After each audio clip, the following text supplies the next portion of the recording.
Welcome everybody back into Nerd Sesh. As always, I'm Carson Brevard, and alongside me is Logan Camden.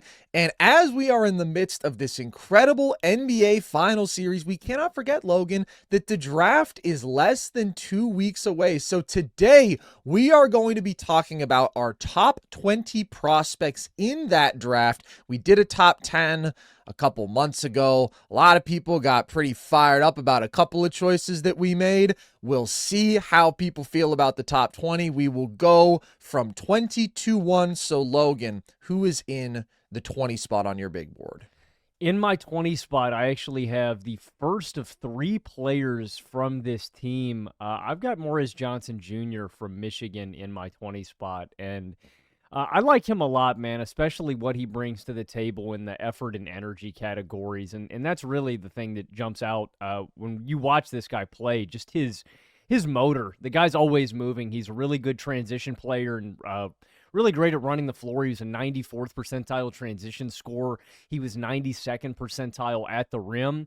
And along with that, just what he does defensively, Michigan was number 1 in defensive rating with him on the court. They dropped to number 19 in defensive rating with him off the court. So just one of the best defenses in basketball when he was out there. And I just really like his impact floor. And this is kind of a theme of a lot of guys in my top 20 this year. I can't say philosophically moving forward, I don't know if this is going to be my rationale every single year. I have just kind of moved to this place where I really like high floor guys. And so, I don't know, I've just noticed this year, if there's somebody I'm not confident or somebody that has a major flaw to me that is a younger player, I've been more comfortable moving them down where I think that, you know, these players, because they're younger, they may have more potential theoretical upside. I've just noticed more so with my board this year. I've got a lot of older guys higher and guys who I just am more confident in having an immediate impact or higher on my board. I don't know how you felt about that, but I did notice this year that, I don't know, I went with guys with a little bit more polish, guys I'm confident in immediately coming in and having an impact. And that's a big reason why I've got Johnson up here. What he does defensively, what he does on the glass, and I really like his post game. I think we've seen him improve in that department a lot. He improved his layup field goal percentage by 9.5% from last year. That was a pretty big flaw of Johnson's coming into this year. I think he's improved a lot as an interior scorer in his post game. He's really patient. He's got good footwork, strength, and explosiveness, and I think he's got pretty good instincts and off-ball movement, too. He's got a limited offensive game. That's what I'd say the knock is on him. This is a guy that's not going to really create his own shot from the perimeter. He's not much of a shooter either. He's improved as a catch-and-shooter a lot from a rookie, from where he was as a freshman, but he's still not a really, he's not a guy that you're going to run offense through or a guy that's really going to light it up from behind the arc. And he is a bit of a tweener. He's an undersized 5 or a big 4. I mean, the guy is massive in terms of size, 6'9", 250 pounds with a 7'3" wingspan. But height-wise, he's a little limited.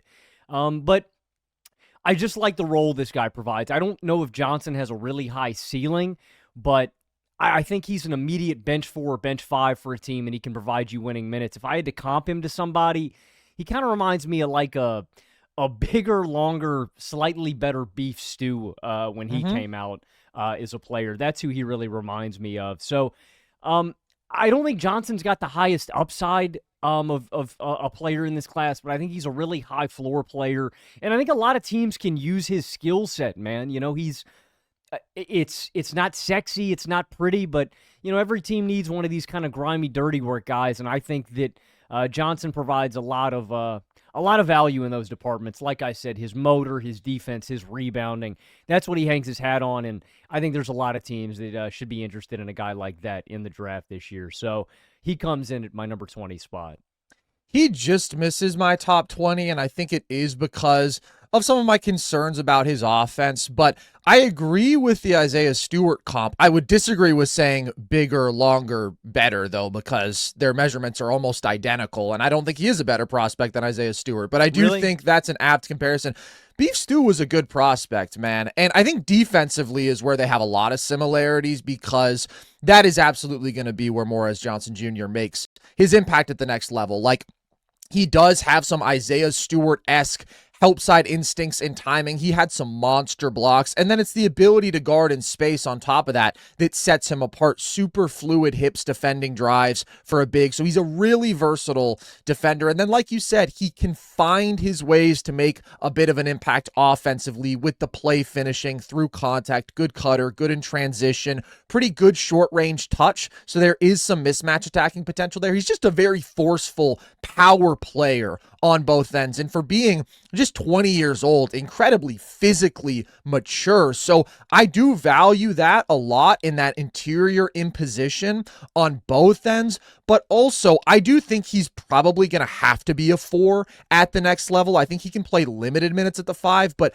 I don't see the vertical athleticism really for him to play at the 5 given his height.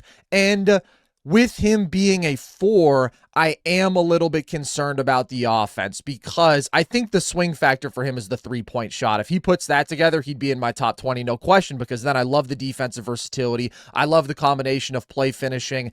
And if he has that ability to knock down shots as a spacer, the shot mechanics look decent. He's 78% from the free throw line, so there's some solid indicators.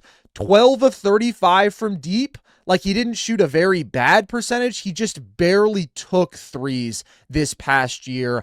So with that being the case, I'm struggling to see the ceiling that puts him in my top 20, but I do see what you're talking about with the floor. That's where I see the argument for him being in the top 20, especially because when I compare him to the guy in my 20 spot, they're almost inverse of one another in some ways, which is that, like, I do know what Morez does defensively that is going to translate. With Nate Ament, who I have in my 20 spot, he's done almost nothing that I like, honestly, in his college year, but there's a reason that he was an extremely highly touted high school prospect and still does have some buzz coming out of Tennessee. Just 19 and a half years old, ridiculous positional size for a forward with like real wing skills or flashes of that. 6'9.5" barefoot, with a near 7-foot wingspan, and he pairs that with some real fluidity. So just the intrigue that comes with that frame and athleticism is pretty much why I think you still have some belief in Ament, but the concerns are he was wildly inefficient in his year at Tennessee from everywhere on the floor. He was 51% at the rim. He was 43% on layups. He was 35% from mid-range, and he loves the mid-range. He was just 33% from deep, not an effective catch and shooter, and just 29% on off-the-dribble threes. So he's living off of jumpers, but you don't like the shot selection there. I will say the one thing that he did well as a scorer was get to the free throw line, and that's where I think you do see the aggression and the athleticism come through, and the handle is solid for his size, but I think in the NBA, he is going to be cast in a fundamentally different role, because I don't see the potential really for him as a shot creator that I think he tried to be at Tennessee. I think it's basically going to be, will he buy into a role? Can he improve as a spot-up shooter to where that becomes a weapon with his size? And then he brings you some value as a closeout attacker in transition with his athleticism. And then defensively, he has the tools to be a plus, absolutely, but he's very inconsistent. But then there are like some of these flashes of ancillary complementary traits where you're like, okay, maybe he can make it work in that role at the next level, because he is a good positional rebounder. He is actually a decent passer, but he makes a lot of bad plays. That's the thing that stands out when you watch Nate Ament. He makes a lot of decisions that you don't like. There's a lot of lapses on both ends. But when I looked at him compared to the other guys who just missed my list, there is still a build here. There is still a path to this guy being a very good NBA player. And so if he approaches the game the right way and is able to make some of these improvements, then I think the upside is intriguing enough to have him here. Yeah, I understand the Ament case, and I've moved him all around my board. I think he's one of the most interesting prospects in this class, and I think it is an upside bet. And that's where, like I said, a theme of my list more so this year is guys like that, I was fine with omitting out of my top 20. Like, if there's a guy that has even one flaw and is a little bit younger, and there's one guy that was really on my fence that I was hung up about that I felt bad about leaving out of my top 20 because I do like him. Ament's in my 24 spot, and I do see it, man. The fluidity for his size, like you're saying, like the theoretical skill set, if this guy puts it together, there's a lot there, and there's a lot there for a really long, successful NBA career. Like you're saying, the frame, the fluidity, and the defensive instincts, too. Like, the guy is a help side demon in terms of defensive playmaking. If it's rim protection, if it's jumping passing lanes and stuff like that. The hang-up for me was just there's such a lack of offensive polish with Ament, and I think you're making a really good point with his role difference at Tennessee, where he's entrusted with a lot of creation, a lot of initiating from the perimeter, a lot of self-created offense, where when he gets to the NBA, it's like, if the guy can knock down catch and shoot threes at a 35% clip and attack closeouts and, hit one dribble pull-ups and stuff like that and really simplify and, cut the fat out of his offensive game, with his defensive tools and the, how he moves at his size, like there is a lot there. Ament to me just feels very far away from that still, even though I see the upside. So if you have him in the top 20, I completely understand it because of his age and what you think he's going to be.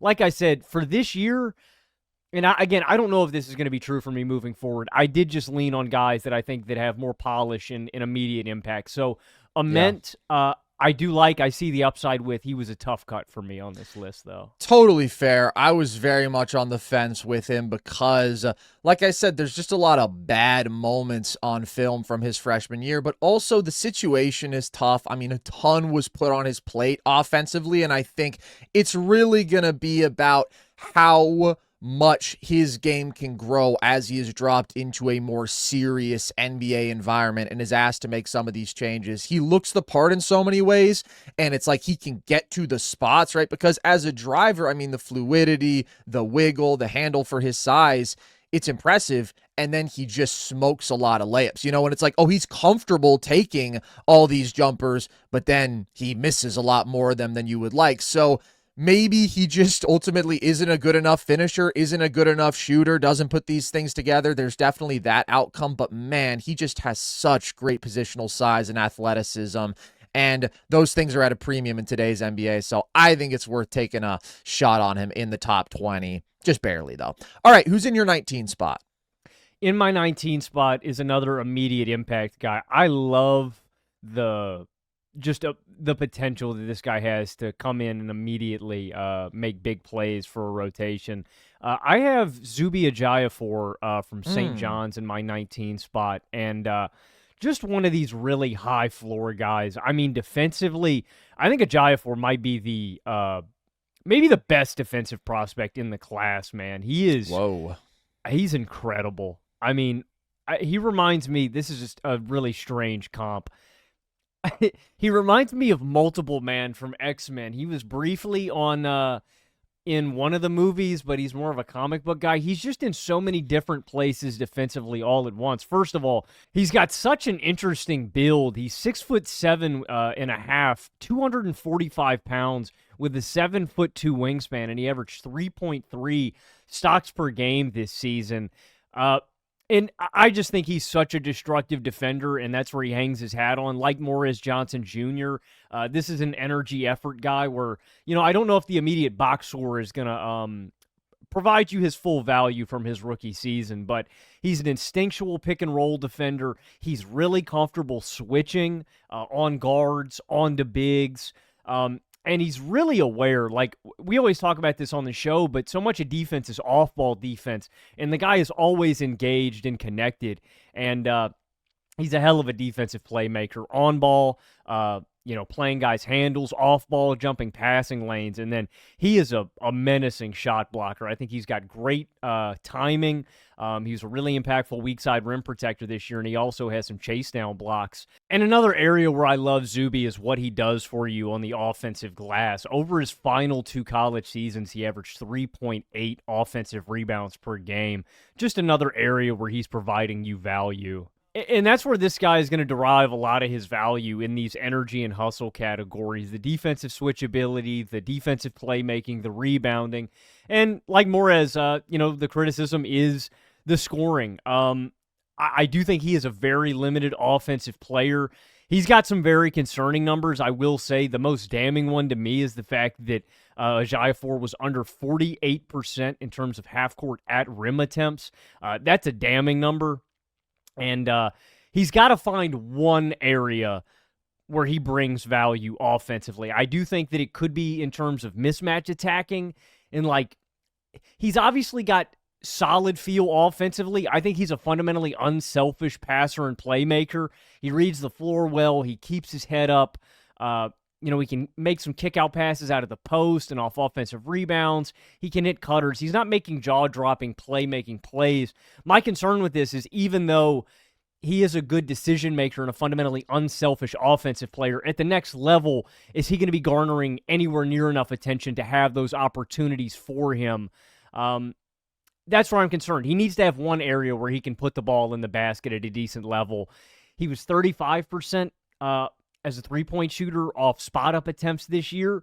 That's encouraging, but again, this is a 22-year-old, and he just can't be a zero, is what I'm saying. Ejiofor, to me, does too many winning things at a high level for him to be a losing player, but it's like when I look at him in terms of a playoff series, is this a guy that is going to be able to force his way to get enough buckets to where he's not a complete liability and teams are just leaving him wide open and he is dragging down a team's offense?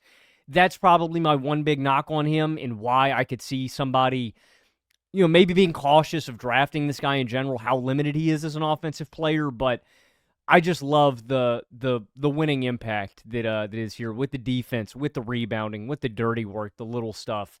But he is a very raw offensive player, and positionally, like Morez, maybe you go, this guy's a bit of a tweener. He's an undersized 5, maybe in your best look. He is only 6'7.5". So your lineups could get a little janky with him on the wings. But like I said, the big thing is I just think he does too many winning things at a high level for me to not think he's going to be a impactful winning basketball player. So I've got Ejiofor here in my 19 spot. Zuby did not make my top 20, Logan. I am probably a little bit lower on him because of the age. Maybe that's more of a concern. He is over 22 years old, and I am worried about the size with him being 6'7.5", but wanting to play center at the next level, I just think is really tough unless you have the ability to space the floor, which he has not shown. Is there potential for that? Possibly, but I don't buy the jumper enough yet. And then I just have some concerns about, in spite of his great defensive versatility, what level of impact can he reach as a rim protector, even though he has the great length, just being 6'7.5". And I also think you mentioned the offensive rebounding as a strength, and that is true. The defensive rebounding has been a limitation, though. His defensive rebounds per game over these last 2 years are also just sitting at 3.8. So I do worry some about his ability to anchor the glass defensively. So I just think he's in a weird spot being as undersized and as old as he is. I would like to see the game be more developed for me to buy him as a top 20 level guy. He is not there for me. In my 19 spot, I have somebody who has a very different college resume than Zuby, who was the best player on some great St. John's teams. I have a guy who was a sixth man at Santa Clara. Alan Graves is in my 19 spot, just 19.9 years old. I just think he does a lot of things that project well to the next level, and he does a lot of winning things out there. He's got good measurables, 6'8", 225 with a 7-foot wingspan for a wing. Very efficient and productive in his minutes. Gave you 12.6.5 boards, 2 assists on 61% true shooting. But it's the defense that stands out with him and is going to be the big selling point. He has elite hands, posted a ridiculous stock rate, 4.9% steal rate, 4.9% block rate. Absurd, 5.5 stocks per 75 possessions. So an extremely impactful defensive playmaker. And I do think that's where he stands out most, with the off-ball defense and the ability to make some of those big plays. He's a strong help defender, but it's really the steals where he's just an absolute menace. And it's the IQ, it's the anticipation that really stands out. He's a good athlete, but he's an interesting athlete. He's got a very boxy build and doesn't stand out with like upper echelon quickness. He's not a great vertical athlete, but he's got the size, the strength, the length, and the instincts to make a really big positive impact defensively. And then offensively, he just does all the little things, Logan. And you know how much I love the little things, but like he projects as such a good connector. I love his passing. He's a quick processor. He's a good decision maker. And he's one of those guys who can just get involved in the offense in a lot of ways while barely having the ball. Like the ball is never going to stick. You're not going to run much for him, but he sets good screens. He's a good shooter, 41% from deep on 2.5 attempts a game. He's a very efficient inside the arc scorer overall and a pretty good roll man and a good cutter. And he's just always active off ball, moving into open space, like protects the ball well, just in so many ways is going to make that quieter but lean impact on both sides of the ball that I think every NBA team is looking for from a forward, from a wing on their roster. So I do think he is destined to be a role player because he doesn't have any real creation in his game, but he can be a really impactful role player, and role player can almost be a misnomer for some of these guys who are great defensively and do a lot of little things that make your offense better. My concerns with Graves, and the reason I don't have him higher, because I do think he's an analytics darling, and I think some people would make the case for him in the lottery. I do want to see the finishing improve. I want to see how good the shot really is. Like, can he ramp up the three-point volume? Can he knock them down versus closeouts? Can he add any dimension of movement shooting? Like, I think he's a good shooter. I want to see what level of shooter he is. And then just how does this translate against NBA athletes in competition? Because he was playing at Santa Clara. He is playing lesser competition than a lot of these other prospects. And I do think just specifically because he doesn't have that upper end athleticism, I'm interested to see how much of it translates, but ultimately I think it is the IQ, it is the versatility, and that stuff should translate. And by the way, I just realized I didn't mention that he is like a monster offensive rebounder, 5.3 offensive rebounds per 75 possessions. That is ridiculous for a non-big. So positive impact in the possession game, just a lot of stuff that I like with Graves. Yeah, I would argue him in the lottery, and I have Graves in my 10 spot, so I just think he's such a high floor guy to me. I think he's one of the highest floor players in the draft, and I think you hit on a lot of it. I mean, it's the versatility and impact on both ends of the floor. Offensively, I just see him affecting the games in so many ways as a screener, as a roll man, as a pick and popper. He's really effective in transition. He can do some work out of the post and as a mismatch attacker, and he was effective as a spot-up player. Like you mentioned, I like his impact rebounding, especially offensively. And he is really strong. He's got a really unique build, like you're saying. Bulldog I think he is build. limited in terms of elite high-end athleticism, like you're saying, and I worry about him switching on to really quick guards at the next level. I do see a bit of a perimeter defense limiter there. He is a really well-rounded defender, but I think really quick guards at the next level could attack him. He's got some slow feet, but on offense, it is all the little things too, man. Like that's my favorite part of him, like you're saying, the feel IQ, the connective traits, just moving within the flow of the offense, consistently making good decisions, finding open guys, and yeah, I like little things, guys. I like IQ instincts, guys, and Graves is one of those, and I just think he's so well-rounded. My player comp for him was like, it's not 1-to-1. It's not my best, but kind of like a Jalen Williams almost, and not J-Dub, J-Will. I know that's confusing because Dub actually went to Santa Clara, but True. That was my kind of most similar comp I could think of, but yeah, he's really young. He's under 20 years old. He's going to be 20 when the season starts, and he just does so many winning things. So I don't mind having a guy like Graves up that high. I agree with you. I think the ceiling may be limited somewhat, but I feel like he's a very sure thing. He's going to have some immediate impact, and he's just going to do all the winning little things. So I love Graves. He's one of my favorite players in this draft. That makes sense. He is a winner. I do believe that. I'm just interested to see, is he a starter at the next level? Is he more of a 16, 18-minute a game, positively impact those minutes guy? We shall see.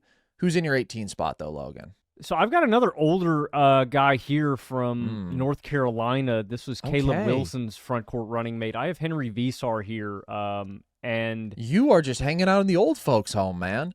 You I, don't I have care. a You lot say of age old, is just a number. I have a lot of old guys in this Yeah, range. I know. I You can't weren't kidding lie, when you man. said that.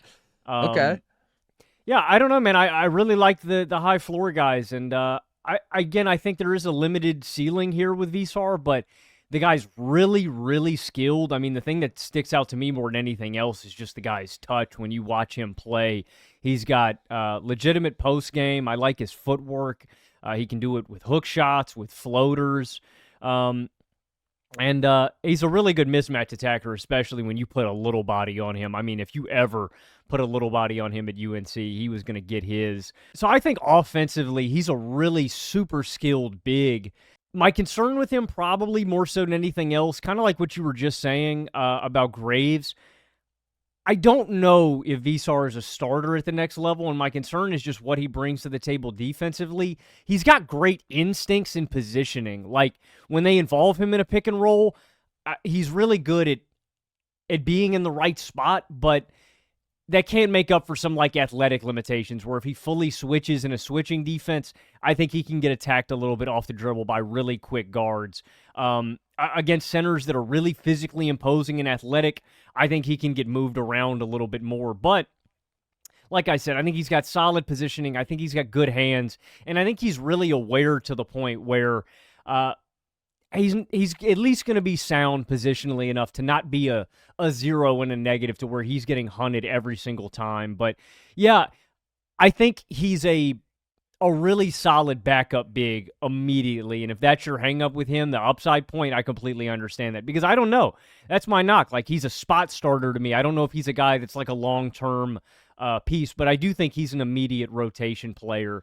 I'd like if he was a little bit more impactful on the glass. That's a knock too, where I look at a guy like Yeah. Steinbach from Washington. I like him way more on the glass in that department, and he's way younger. He was the toughest cut for me and probably the guy that I was debating between him and Veesar having them on this list. But again, I think he provides you he's an immediate rotation player, and that's why he's this high for me. Really good touch, really good mismatch attacker, but I do think he's got a pretty hard ceiling on what he's going to be in the league. Yeah, Veesar is an interesting offensive talent for sure. He's just a really good offensive player, right? He's a good play finisher. He's an aggressive dunker, quick to get off his feet, good touch, and just like a massive target inside as a legit 7-footer. And then obviously the 3-point shooting is really impressive. Like, I think he's going to be a high level stretch big, and he's got the connective passing. I really do like his offense. I do not have him in my top 20, though, because I do come back to the age, 22 years old, but more so it's the defense. I think he is going to absolutely be a defensive liability at the next level. I think he's not physical enough. He's not athletic enough. He's not a good processor defensively. And he's not a rim protector just because of his limitations physically and athletically. So he is one of those guys who I actually do see struggling at pretty much everything defensively, other than obviously he does still have size and he does still have solid mobility, but I really do worry about finding a role for him on that side of the ball. And even though the offensive game is very polished, it's like you have to consider he is 2 to 3 years older than a lot of the other bigs who we're talking about. Like, I actually view Steinbach, who you mentioned, as being in another tier than him. I think he's a better prospect on both sides of the ball. I do not have Veesar in my top 20, so we continue to differ so far, Logan.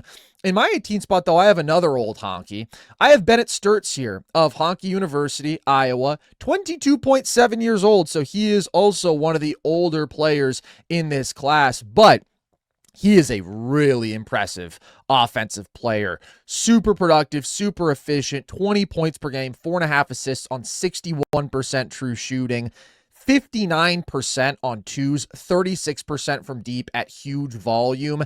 And he did most of his work out of the pick and roll, like crazy pick and roll volume, where he is just a really impressive player. He's a crafty driver. He's got a great floater game, but he's a strong finisher. I mean, he's a really good below the rim finisher.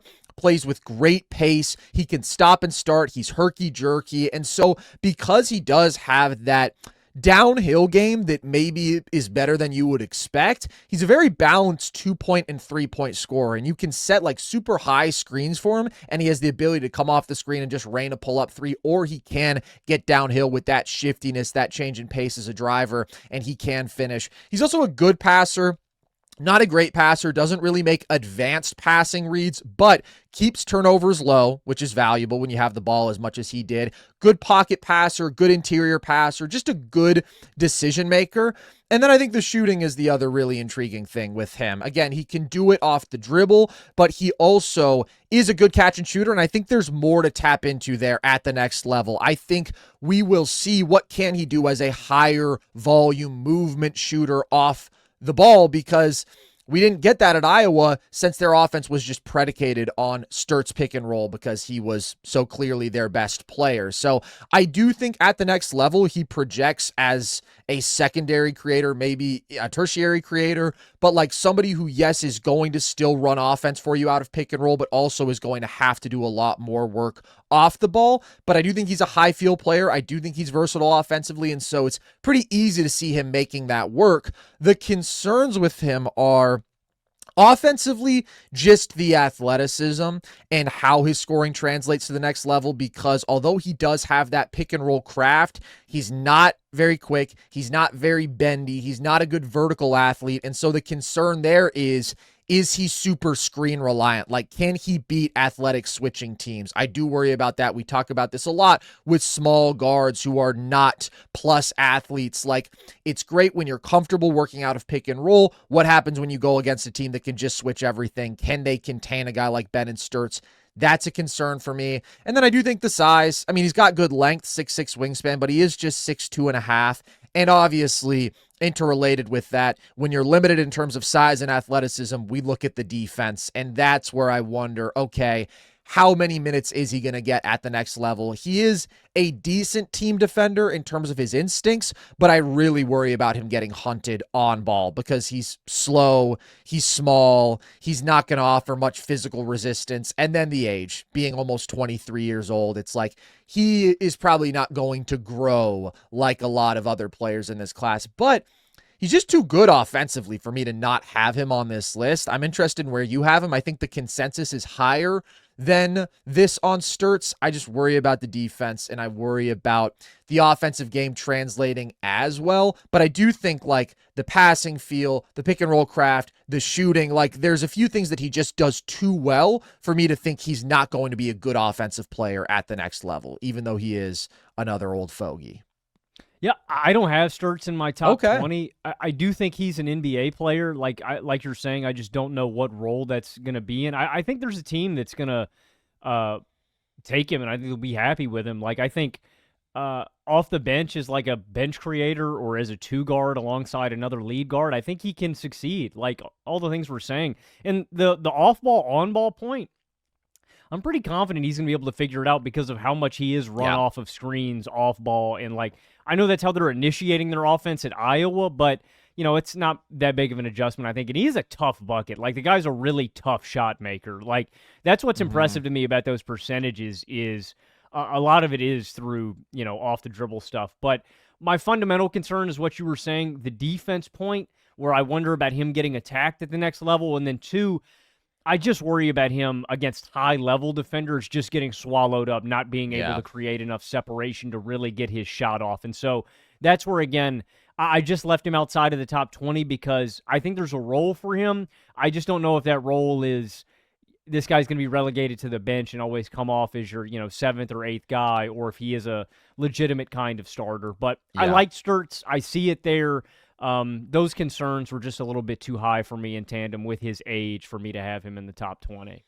Yeah, that's fair. I think if you look at the tournament, in spite of the fact that Iowa did really well, that was kind of a tough run for him. And part of it is he didn't shoot it super well from deep, but part of it is also like the ability to score one-on-one against some of those really athletic defenses, I think, showed up as a concern in his game, even at the college level against some really good teams. But shout out Bennett, we played together because I am Cooper Koch, and that's my teammate for life. So I do have him at 18. He's not on your list. Who do you have at 17, Logan? We are staying in the old folks' home, though. I will be honest with you. Uh, Okay. I think this guy might be the oldest in the class. Okay. Let's hear it. You've got Nat Hickey, 47-year-old Nat Hickey of the Providence Steamrollers. Yeah, we've exhumed Bob Cousy, and he's coming back out for the Oh, 2026 NBA draft. You've exhumed him. He's still alive. No, we exhumed Bob Cousy. You don't get it. He needs his Okay. vengeance after he went 2 of 20 in the 1957 NBA Finals Game 7, I see. man. He's Yeah. 97 years old still walking around. Dude, good for Bob. I've got Alex Karaban's old ass in my God my damn, 17 bro. spot. All right. I didn't think when you said, like, I don't care about age, you meant it this literally. But go ahead, make the case. I don't. I mean, there's a list break. Like I've got younger guys higher. We're gonna get into a young guy. This is the old folks home section of my list. Winning impact and versatility. I don't want to beat a dead horse with my old guy spiels, but this is another one for Karaban. Like, I just think that he brings you impact and versatility. Offensively, I love his ability to fit within the flow of the offense. Spot up shooting. I don't think this guy's strictly a catch and shooter, and that's where he's deriving most of his value. Is just my confidence is this guy is a spot up weapon immediately. He can hit pump fakes and hit movement and reset threes. The guy can shoot with range and flying off screens. Like, I just think the guy has got a strap. Like, he is going to be able to kill teams if they give him any sliver of space. The 37% from deep, I don't think does fully justice to some of the difficulty of some of the shots that the Karaban's hitting. Along with that, I just love his connective traits off ball. He's a really smart and quick decision maker. The guy limits mistakes. I think he's going to be able to attack closeouts at a pretty good level when there's an advantage created off the threat of his shooting as well. And all the little stuff off ball, positioning, cutting, relocating to open space, and he's a decent offensive rebounder too. But yeah, I just think he's got some polish and immediate impact. He shot 37% on over 5 3-point attempts per game across 4 seasons. And I think he provides you some supplementary, I would say some tertiary and supplementary pick and roll ball handling. There's a little bit of potential there, but he is limited in some ways. The self-creation, like some of the other guys we've already talked about today, he's not going to be creating by himself, with the ball in his hands in isolation. He is really limited in terms of the amount of counters that he has. And athletically, I am worried about him in terms of explosiveness. I think he is limited there, but he's a really, really skilled shooter. I really love his connective traits offensively, but I think he is limited in terms of upside, athleticism, and defense. I am worried about him. I think wings and slower wings, I think he'll be able to take on.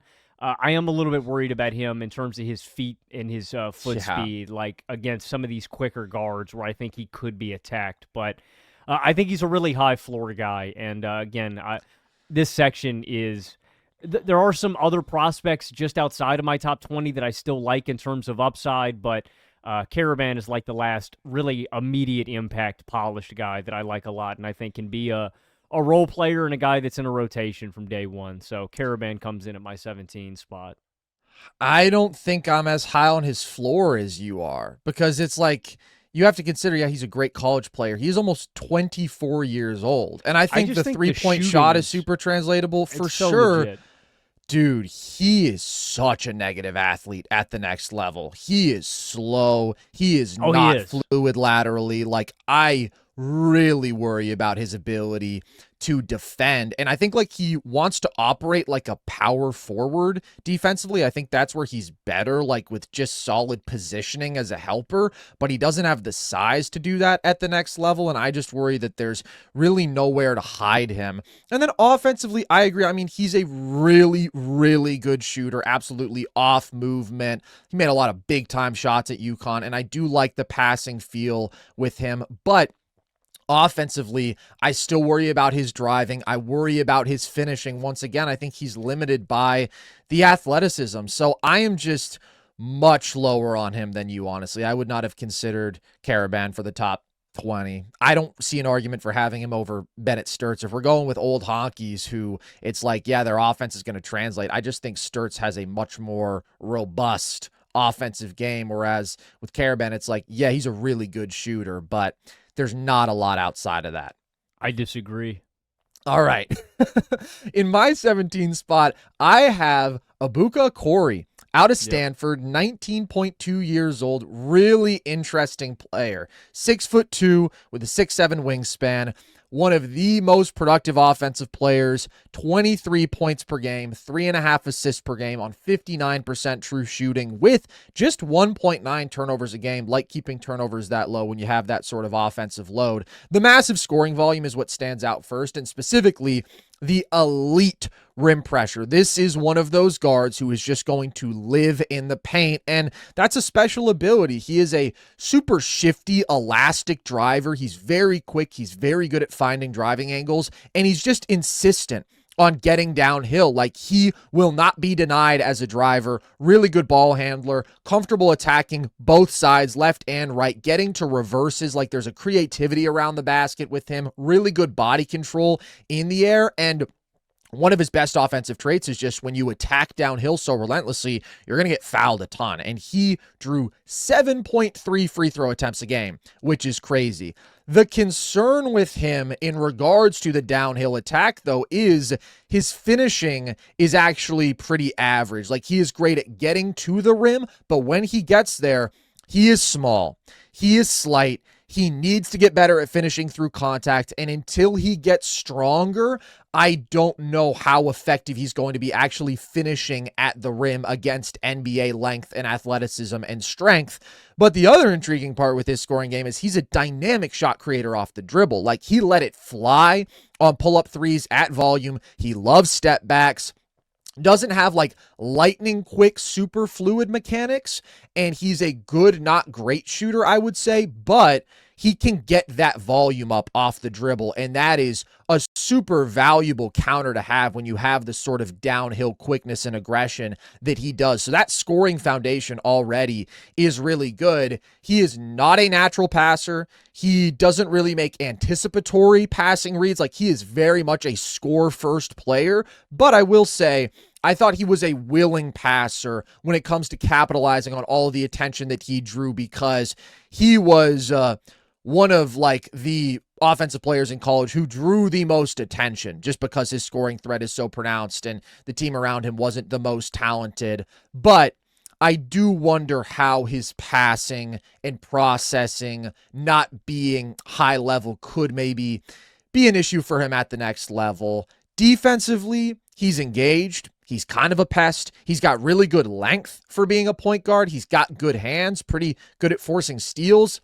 But again, he's small and he's slight, and that's the concern with him on both sides of the ball, that making him a weak point defensively and a guy who's going to be targeted, and that limiting his finishing effectiveness offensively. So there's enough flaws here where I can't have him in the lottery, but there's certainly enough upside here where I could see how you could. My thing is just, it's so hard to be an offensive engine at the next level. And in this class, there's already so many good guards. It's like, this is where I do lean on drafting the wings, the forwards, the bigs with great positional size and versatility, whose impact I am confident in translating. And that probably knocks Okorie down a couple spots. But could he be like a dynamic sixth man where that justifies taking him in and around the end of the lottery? I think so. I think his scoring is very impressive. Well, I mean, I'm really close. He's in my next spot, so he's at number 16 for me. Okay. So if a team took him in the lottery, I couldn't fault him because I'm not that far apart from, having Okorie in that spot. He's just too skilled to me to have any lower. Like, this is one of the most skilled guys in the draft. He's incredibly speedy, super shifty. He is an absolute blur in transition and in the lane. Like you mentioned, he is small, 6'1.25", without shoes, 186 pounds, but he does have a 6'7" 3/4 wingspan. But I agree with you. I think he needs to get better at finishing through contact. He just shot 56.4% on at-rim field goal attempts. That is with decent volume too. But he does play really physically, and I do find him to be fearless. Like, He's fearless, dealing for with sure. contacts and drives in the air and his gather bag in the lane. Like, he's got a lot of tools in his toolkit. It's just about him actually finishing. One of the craziest numbers to me about him when doing research for this of his 503 field goal attempts this year in college, under 19% were assisted. Like, that's where I found evaluating Okorie to be so difficult, because his role he's just going to be around so much more talent in the NBA. Like, he was in a comically limited offensive situation, and that's where I even don't know what to do with some of the percentages. Like, the fact that he shot 35% from deep, he shot 34% on off-the-dribble threes, and it's like a lot of his shot diet is just tough pull-up threes, and so it's like, considering the fact that he shot 39% on unguarded catch-and-shoot threes, I'm sitting here going, is he just a way better shooter than this? And the shots are just so tough that it drags the percentages down. Like, there's a lot offensively that I love with Okorie. And so if it is as a sixth man, if it is as a starter, I think he's good enough that he'll have a role in some capacity. The biggest concern is just the defense to me above. The finishing is a good one to bring up, the defense above all else. So, like, he is just so small. Credit to him. He had 58 stocks to 43 fouls this year, which is incredibly impressive with his frame. The fact that he ends up plus in that department, but I think he's just got a hard defensive ceiling and impact floor due to his size. And then the only other concern, and you touched on this, I have some slight off-ball value concerns, and it really is just due to the speed of his catch-and-shoot jumper, where I think he's going to have to get it a little bit quicker at the next level, but he was one of the most fun guys to watch preparing for this. He is one of the most skilled guys in the draft. I think that if you haven't watched Okorie play, check it out. Like, he is super fun. And he is skilled enough to me to be up this high, but there are some fundamental, archetype and I think concerns like that when it comes to him, but I think he'll find a role, and he is still super young. He's 19 years old. He's going to be 19 years old when the season kicks off, so I think that there's still some more room to grow for him, but I like Okorie a lot, man. He's a very intriguing young prospect. He is. In my 16 spot, I have another one and done from a former Pac-12 school, RIP. This is where I have Hannes Steinbach, who is 20 years old. So he's a little bit older than you would expect from a one and done, but I think he's a really awesome offensive player. 6'10 and a half, almost 250 with a 7'2 plus wingspan. So good size, really good size for a power forward. Maybe this is a problem that he's kind of a tweener between the 4 and the 5, and we'll talk about that. But the offensive production is pretty nutty. I mean, 18 and a half points, 12 boards, 1.6 assists per game on 64% true shooting. He has an incredible ability to just get position inside. He has elite strength. He has crazy strong hands. Like, he can just catch the ball with one hand extended as he's got you in deep position. And then the touch on hook shots and floaters and around the basket is really excellent. He is a phenomenal below the rim finisher. And also, as a big, his ability to find angles and navigate the paint as a driver is really impressive. Like, he's got good footwork, great balance, fluid spins, just a very pretty offensive player off the bounce. I don't know if this held up. At a point in the season, he was shooting over 74% on drives. I think that's Crazy. Everything included, transition, half court. But 74% is a ridiculous number. Yeah, and he's got a nice little short-range jumper game, so it's not just at the rim. He's got the short-range touch scoring too, and he's also a good cutter. He's a great finisher with quick attacks off the catch. Like, I just think in so many ways can quickly and efficiently get to the basket, finish at the basket. Also, an elite rebounder, one of the best rebounders in this class. 11.8 rebounds a game, 4.2 of those offensive. Just great positioning, great nose for the ball. Again, great hands and great touch on putbacks. So there's a lot that I love for a guy who isn't a true 7-footer, isn't an above-the-rim athlete still in terms of his paint offense. And I think the swing factor that would really open things up for him is becoming a legit stretch big. He was 34% from deep on 53 attempts, not nothing, 76% from the free throw line. Like, he definitely has the shooting touch, but the release is slow. The shot mechanics are inconsistent. It's not comfortable for him yet. Like, sometimes he shoots some beauties. Sometimes he misses rim entirely. Sometimes he kind of shoots some knuckleballs. So that's going to be a big point of emphasis for him at the next level, because if he does add that 3-point shot, you're talking about a guy who's a great play finisher, offensive rebounder, driver, like just does so many things well for you. If he can also shoot, that's an awesome offensive player. The concern with him, though, is the defense, because he's pretty ground bound. And ultimately, if you're judging him as a center, his size is pretty average and his rim protection is well below average. He does have good hands. He's got pretty solid mobility and he's got solid length and he's got good strength, but the most important thing is the ability to protect the rim if you're talking about a big man, and that's going to be an uphill battle for him. And he's not fluid quick enough to be like a good switching big. I just think he's passable there. So it's going to be an uphill battle for him. And that's where I don't know that he can be a starting center with his lack of rim protection. He's probably a power forward, which makes the 3-point shot even more important to making him functional and effective playing alongside more traditional centers. So I really worry about his role defensively.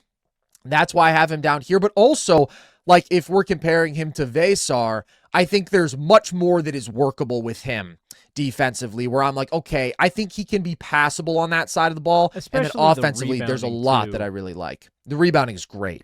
The rebounding's huge. Yeah, I really debated up until the end with both of these guys, and I want to be really clear, like, I like Steinbach a lot. It's just you can only have 20 guys. I decided to fill out the old folks home and go with them at the end, back into my top 20, but I'm glad you brought him up just because I wanted to talk about him today. I think he's such an interesting young prospect, and really it is just the defensive limitations. I'm so impressed with how polished he is for an offensive player that is this young with this kind of size. It's not normal to have this kind of size and this kind of skill offensively. Just this shooting touch at this young, and then you add in the other things in the aggregate. Yeah, I mean, I think in this stretch, 17 to 21, I could have interchanged any of these guys. I went with the more defensively inclined players, but that's my one concern with him, is just what he can do as a rim protector and what he can do as a defender in general at the 5 spot. But there's a lot to like with him, man. And again, it's just, for how young he is, he's really impressive. I think he's going to be something at the next level. He does not play like a freshman. He did not. At all. Like, there was a level of maturity and polish to his game offensively. Yeah. And the strength. I mean, I'm telling you, bro, his hands are ridiculous. The footwork on the low block, too, I really like sure. from him. Absolutely. The one thing offensively, along with the shot, that I would like to see him progress a little bit on is the decision making. He's a decent quick decision maker and passer, like off the short roll. Occasionally he'll have a nice find out of the post. So there's something there, but he is right now a negative assist to turnover ratio guy. So if he can add a more consistent dimension of like connective passing to his offense, then that would make me a little bit higher on Steinbach as well. We are into the top 15, Logan. Who you got? This is where I have Duke's Isaiah Evans. Is he in your top 20? He's not. I do like him, though. He is a shooter. Yeah, and that's really where he's deriving most of his value, and why I just couldn't shake Isaiah Evans. Like, when I watch him, I hope this isn't egregious. I don't know, man. He's got like a Devin Vassell kind of feel to me when I watch him. Oh, like, he's just not got egregious. I thought you were going to say he's Kobe Bryant incarnate or something. He's just got such a pretty jumper, and yeah, he does. My comp for him was either Vassell or like a kind of slightly less wiggly Trey Johnson. Like, he's a smooth operator, a really skilled wing. 6'5", 185 pounds. 6'8" 3/4" wingspan, and you just see it on tape, man. Catch and shoot, spot up, all the off-ball scoring, if it's cutting, if it's screening and popping off of dribble handoffs, like, he can score out of all those actions. His touch was really great. He shot 67% at the rim, and he didn't only do it from behind the arc. He's got a little bit of a mid-range game, too. I do think there are some limitations. I worry about him defensively on the perimeter in terms of his weight. he's a really slight framed kind of guy where I wonder if he gets matched up against physical wings, if they kind of move him around a little bit. I'd like him to get a little bit more physical on that end. That's probably my biggest concern about him, just how impactful he can be defensively, because that's his role, right? You're looking at a kind of 3-and-D wing, but he's a special shooting talent, man. And I just think any team, one, he's really young. He's going to turn 21 in his rookie year, but he's such a good shooter and he's got a good frame. Like, I just think a lot of teams can use him, and he can be defensively. He's got the effort. Like, he tries defensively. I do think he's got some frame limitations, but I just think he's the kind of guy that any team in the NBA could use. And I think he's one of the absolute best shooters in this draft class. Yeah. So he comes in here. I just think he's got a really solid impact floor. I do like Isaiah Evans. I mean, he is a crazy movement shooter, really good size. Like you said, one of the prettiest shots that you'll see. And he's also a competitor. Like, I think that there is a competitive spirit with him that I like. My concerns are about the defensive end, like you're saying. His slightness overall, I think, is a concern for me. And then I do worry about the offensive game beyond the 3-point shooting. Like, I think he can find a role as a movement shooter anywhere, and I think he's a good closeout attacker too, when you mention efficient at the rim, so there's some slashing there, but he really doesn't have that burst. He doesn't have that bend. Like, when you put the ball in his hands, he's just very limited because he's not good at getting by people off the dribble, and he's a super limited passer. And so when you pair that with the fact that I don't think he's a great on-ball defender, I worry about his impact beyond shooting. He's also a pretty weak rebounder, I mean, given his size. So I don't know. I think he's a great shooter. I think there's some athletic stuff that you like, but I do worry about his value being a little bit too predicated upon shooting, and I worry about him really impacting the game beyond that. We'll see, though. I saw him in person. He lit up the Cal Bears, so shout out to him for that. In my 15 spot, I've got another wing. I've got another shooter. This is where I have Cameron Carr out of Baylor. 21 and a half years old. Super productive, 19, 6, and 3 on 62% true shooting. I think has emerged as one of the prototypical 3-and-D wings in this class, if you will. Like, he just has a lot of traits that I really like in that mold. He, though, is an awesome movement shooter. I mean, that's where he sort of transcends the archetype in the sense that it's not like, oh, he's knocking down open, stand still, catch and shoot looks. Like, he will let it fly from deep, off movement, really good size, 37.5% from deep at high volume, 6+ attempts per game. So that is his A1 weapon. And then he's also a good closeout attacker, and he's got good body control as a finisher, and he was a very efficient 2-point scorer. So he's 60% plus from 2. He's a monster from deep. I think you like that profile a lot when you're talking about a complimentary off-ball scorer. Awesome cutter too, and a great finisher off cuts. Like, good athlete around the basket. So that's what really intrigues you, I think. The off-ball scoring skill set with the transition ability, the driving, the shooting skill. Very easy to see him fitting into any NBA offense and being productive and efficient and impactful.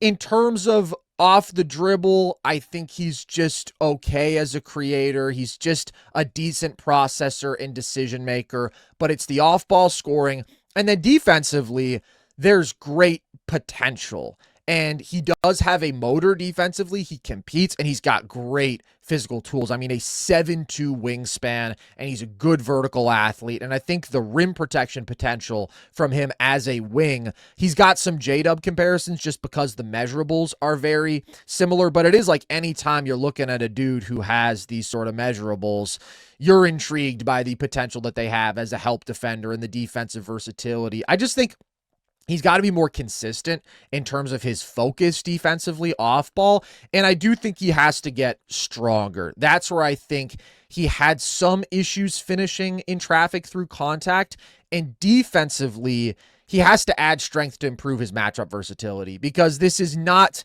the NBA of the late 2010s, early 2020s, where everybody was looking for like a Mikel Bridges, you know, like slight wings are not the ideal mold defensively. You want guys who are strong, guys who can guard above their position, and that's where I just want to see Carr get a little bit stronger on both ends. But I love the foundation of his athleticism, his measurables, his shooting. That, to me, it just so easily translates into him being a good player at the next level. Yeah, I like Cam Carr a lot. I've got him in my 12 spot. He's Okay. gonna be another NBA baby. His father, Chris Carr, played at Southern Illinois and played 6 seasons in the league. I think you summed it up Shout pretty out. well, man. There's a lot to like with Cam Carr. I mean, the shooting is special on the year, 44% on spot up threes, 43% on catch and shoot threes. This is kind of unreal. 40% on unguarded catch and shoot threes too. And like you said, man, it's this archetype. The fact that you've got this vertical athleticism, this kind of burst, and this kind of shooting. He also shot 69% at the rim this season. Yeah. I think, like you mentioned, I think the big concern is his like self-created offense beyond what he can do as a closeout attacker, an off-ball player, and then how impactful he can be defensively. But the shooting, the physical profile, the fact that he's 6'4" in a quarter with over 7-foot wingspan, like you mentioned, the defensive playmaking potential as a guy playing in passing lanes and as a help side rim protector. He's got a lot of traits that I like, and I just think his shooting and his athleticism and what he can be defensively gives him a really high floor. So I've got him in my lottery. He's a guy that shot up pretty quick once I got to him. He's a little bit older. He's going to be 22 a month into this new season, so maybe doesn't have as much upside as some of these other guys. But again, I just think the production in college was so elite, and the profile is really good. So I like Cam Carr a lot, man. I'm excited to see where he goes and what he can do at the NBA level. Yeah. If he can add some strength and if he fully locks in defensively, this is a guy who could be an absolute steal, even at 15, even at 12 potentially. But let's get into the lottery, Logan. Who do you have at 14? In my 14 spot, this is where I have Labaron Philon, and I like Philon a lot, and he was really highly touted after his freshman year, and I just think he made a ton of improvement in his sophomore season. For one, he let out the number 3 offense in basketball at Alabama, but he made some really core and key improvements. He upped his at-rim finishing, his field goal percentage. He improved by nearly 8% at the rim. He jumped to a 40% catch and shooter. And now you add that to a guy who I think has the best handle in the draft. He's a really good pick-and-roll ball handler, quick decision maker, really good at suppressing turnovers as well. And I think you see, like, in the pick and roll, too, really good operating there. I also think he's a really good mismatch hunter versus some of these slow-footed and less agile bigs, and I think he's got some really intriguing on-ball and off-the-dribble kind of shooting versatility. My concerns with Philon, because I think he is a really skilled and really intriguing offensive prospect. Again, just what he can do in terms of his touch, with his handle, out of pick and roll, in isolation. I think there are some athletic limitations with Philon where he's not super explosive, where I wonder how much advantage he's going to need to be created for him at the next level. Like, I think that he does have good change in pace. This is more so against, like, really high-end, super athletic defenders where he is still 6'2", and I wonder, is he going to be able to create separation at the highest level against those kind of guys? I think against average defenders at the next level, he's going to be impactful. It's really against the best of the best. And then the biggest issue with Philon is just the defensive impact and the size, the archetype that we always talk about with these small guards. 6'2.5", 176 pounds. Like, he is just going to get attacked relentlessly at the next level. Yeah. Any guy, 180 pounds or less, in this range. Like, it's just a reality of small guards in the NBA today. Like I said, I think Philon made some really, really impressive improvements. He went to a 40% three-point shooter, up from 31.5% the previous season, up to nearly 66% at the rim from 58% his freshman year. But it's more of the core archetype pitfalls that I'm worried about, specifically the defensive impact. But it's hard not to like Philon a lot offensively, and I think he's got a lot of upside and is an intriguing prospect just because of that. But the defense is the only thing keeping him from really being higher on this for me.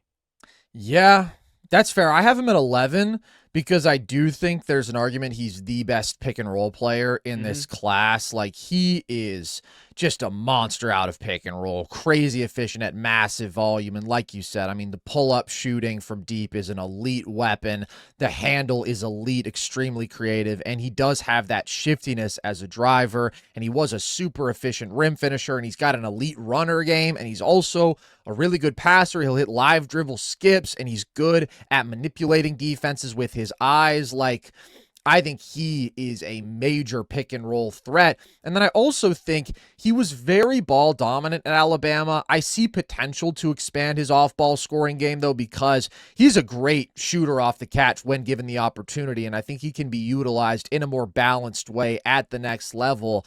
The offensive production with him is just crazy. I mean, 22 points, 5 assists a game on 62% true shooting, leading, like you're saying, one of the very best offenses in the country. So that foundation, to me, that star upside is intriguing enough to have him fringe top 10, but I also see what you're saying where, as I said, the bar to actually be handed the keys to an offense in today's NBA is crazy high, and these super skilled pick and roll guards often aren't able to make the same impact at the next level because the defense is an issue, or because they struggle to score against switching defenses, or their pick and roll offense isn't good enough at the next level. I do think the pick and roll offense is going to be awesome with Philon. I really do. But I worry about the screen reliance. I do think that's a concern for him, as you're saying, against really athletic switching teams. We haven't seen him do much in isolation, so that's a concern if he is one of those guys who is great out of pick and roll, but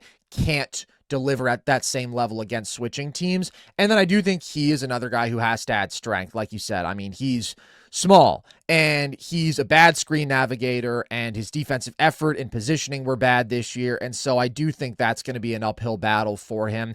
The length is noteworthy, pretty good for the position.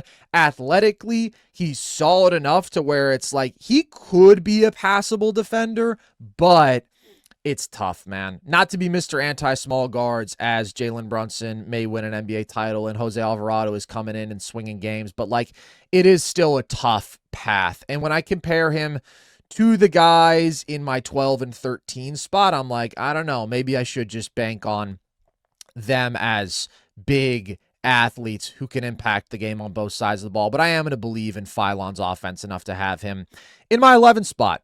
In my 14 spot, I have one of the biggest unknowns in this draft. This is where I have Jayden Quaintance, ASU legend, then went to Kentucky, 18.9 years old, man. Like, still one of the youngest players in this class, and he is a freakish athlete for his age. And what he did at ASU as 17 years old, you really don't see. Like, the production and the flashes. Per 75 possessions, he was averaging 14 points, 11.5 rebounds, 5.5 stocks on 54% true shooting. Efficiency could have been better, but that's at a power conference at 17 years old. Like, that is freak stuff. And I think the most freakish aspect of his game, it's the overall athleticism, but the defensive talent is just insane. He is a monster shot blocker, like 2.6 blocks a game at ASU, along with 1.1 steals a game. So he's got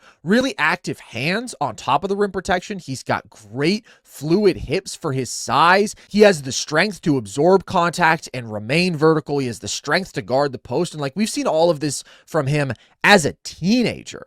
So I think defensively, he could be one of the best bigs in the NBA. I see a lot of like Time Lord in his game defensively, where the measurables are similar: 6'9", 255, really good length, good agility, great shot blocking instincts and vertical athleticism. So again, doesn't have the height of like your traditional elite defensive center, but makes up for it in all these other ways with his athleticism. And then offensively, I think there's a clear path to impact for him too. It's going to be more simple, but he's an elite leaper. He's an agile finisher. He is a monstrous offensive rebounder, and the power in the physicality, I'm going to keep coming back to it, for a teenager is absolutely insane. The frame is ridiculous. He could add another 25 pounds. Like, that's the sort of frame that he has, and that's scary to think about. He could be one of the most monstrous dudes physically in the NBA.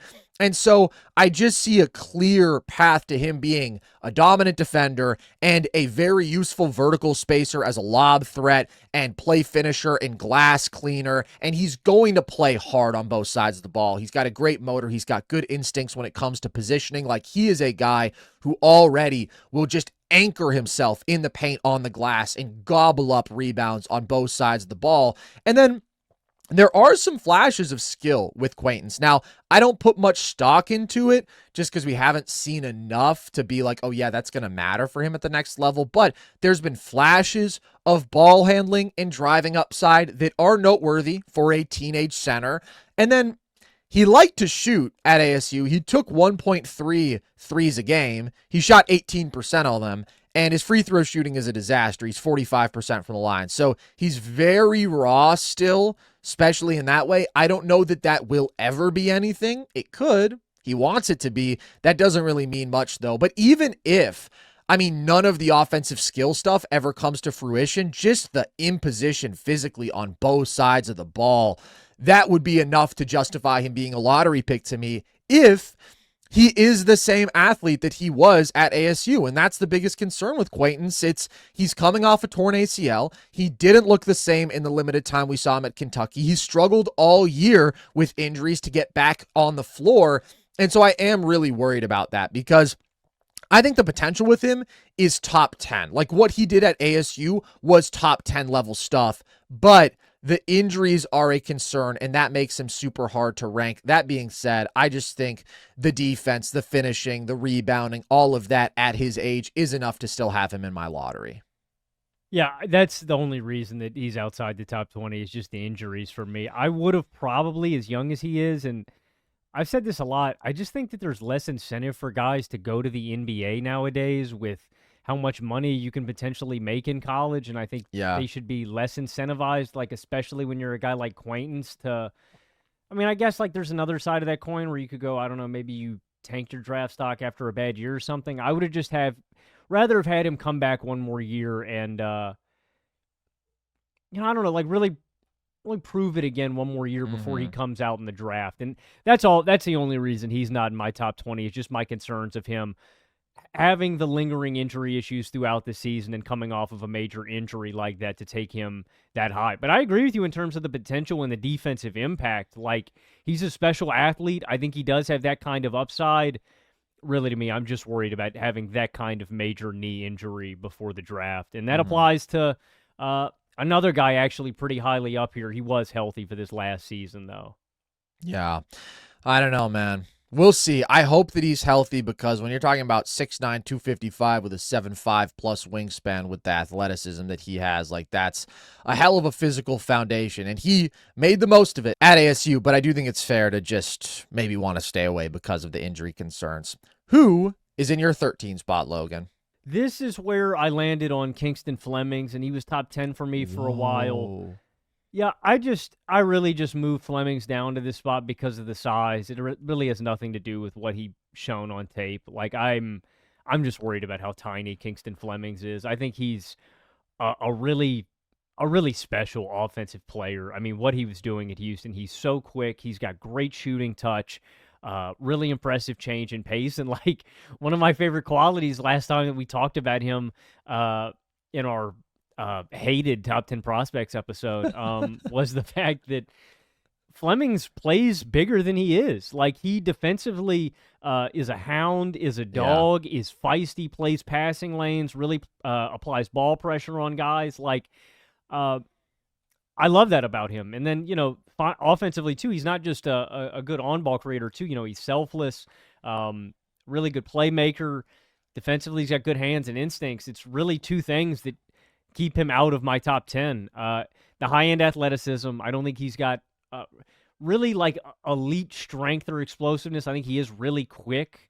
But then just the size. Like, I just really worry about him against NBA defenders with NBA length, really creating advantages or space with those guys. I think that Flemings is going, it's really I don't know what exactly I'm trying to say here, but it's the gap between, like, how great he's going to have to be as a difficult shot maker and what he gives back defensively. I just don't know if Kingston's going to get a ton of easy stuff at the NBA level. I think he's going to have to be a really high-level, difficult shot maker, and that could be his shot diet at the next level, and then he probably will get picked on defensively. I'm not saying it's impossible. It's just hard when a guy is 6'2", 183 pounds, and has a 6'3" wingspan. He is really young. Hey, you're shaving a half an inch off the height and the wingspan there. Don't do my boy like that. He's 6'2.5" with a 6'3.5" wingspan. You're right. If you go to the NBA Combine, he did, but you're making him sound like Stuart Little out there, man. He kind of is a little bit. I like Kingston a lot. He's so skilled for a freshman. Such an impressive year at Houston, and a really good rebounder too for his size. But it's really just the height and the wingspan and the weight, man. It's really nothing else. I do see him potentially being one of those guys that just gets picked on a lot. But he doesn't play tiny. He doesn't play tiny. He doesn't. I know, but that frame is crazy, man. Yeah, the wingspan is definitely a concern, and I think that's where his defensive impact, even though he does compete his ass off and he has that Houston pedigree, it's like you can only do so much to bother people when you got the little T-Rex arms. And I also think that's an issue with his finishing, where he was only like 55% at the rim. So I think that's fair. I mean, he's slight, he's small. I still have him in my 8th spot, though, because I think the level of offensive player that he is at 19 years old can't be taken for granted. He is lightning quick, man. He is just a blur with the ball, and he can shift speeds really well and gets into the paint a lot. But probably the most impressive aspect of his scoring game is what he does from mid-range, where he's over 46% on 2-point off the dribble jumpers, taking almost 5 a game. Like, that is very unique. He's one of the best mid-range scoring prospects that I've evaluated, and he just has a lot of counters and nuance as a scorer because of that, and he can just fry drop coverage with that. So if he can force you to come out and play higher, play up at the level, that's where his speed and his ability to get around you becomes such a weapon. So I do think that 2-level scoring with him is really impressive on ball. And then he is a good passer. And when he creates penetration, he's an excellent kick-out passer. If he gets 2 feet in the paint, his court mapping is really good. He can make some of those jumping kick-out passes in traffic, the aerial adjustments. And then when he draws too, he makes good decisions, like really sharp decisions for a 19-year-old. I just think that scoring playmaking combo predicated upon the downhill inside the arc attack is really impressive. The speed, the shot making, the passing, the decision making, keeping turnovers low. I'm very impressed by Kingston Flemings in all of those ways. I think the questions are what you mentioned. I mean, just defensively, how much of an impact can he make with his size? But I think we have to make a distinction between him and a lot of other small guards. Like, he is somebody who does have instincts, who does compete, who is super quick. Like, yes, there will be rough nights for him defensively. I don't worry about him as being like a hole in a defense, though. I really don't. Mismatch attacking, I think bigger wings, like if he gets switched on, that's a problem. But against other small, quick guards, I wholeheartedly think Flemings can hold his own. I think he's a good defender against small, quick guards. The concern is, like you're saying, when it comes to guarding bigger players, just being limited. But it's not enough of a concern for me to like take him out of the top 10. I would like to see him add more of a floater game. That's just such a useful thing to have as a small guard when it comes to finishing. And I do think it's fair to say, okay, as a slighter, smaller guy, is he going to have some issues playing against elite NBA athletes, physicality? But again, I do think the quickness with him is such a great strength. Really, the thing for me offensively, kind of the only thing, I mean, the finishing, that's something, but the 3-point shot.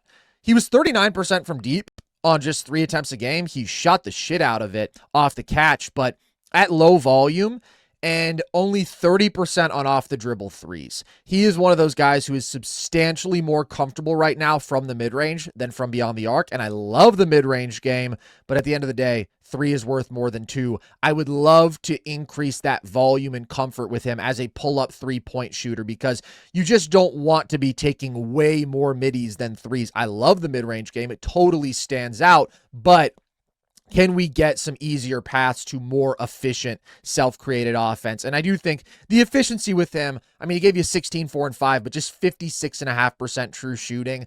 You would like to see him be a little bit more efficient if he's going to be taking on a big offensive load at the next level. But there's just some big time creation skill here that forces me to put him in the top 8. And because I like the competitive DNA with him, I'm comfortable with him in that range. This episode is brought to you by NordVPN. As we all know, there's a bunch of freaks on the prowl on the internet trying to scam you and steal your data. It sucks, but that's the way it is. Luckily, NordVPN is here to protect you from that. Like a defensive player of the year, they are shutting down scams, phishing, malware, and intrusive online tracking. Because NordVPN is an all-in-one digital security app. It protects you from everyday online threats, has antivirus tech, and immediately alerts you if your data has been leaked anywhere so you can get ahead of attacks and protect yourself. It's available on all major platforms, and you can use the same login to protect up to 10 devices. So, with one solution, you can block ads and pop-ups, stream content from home while you're away in other countries, and ultimately have a much safer, better browsing experience. So it's a no-brainer. Upgrade your online protection all at once with NordVPN, and you can get an exclusive NordVPN deal and 4 months extra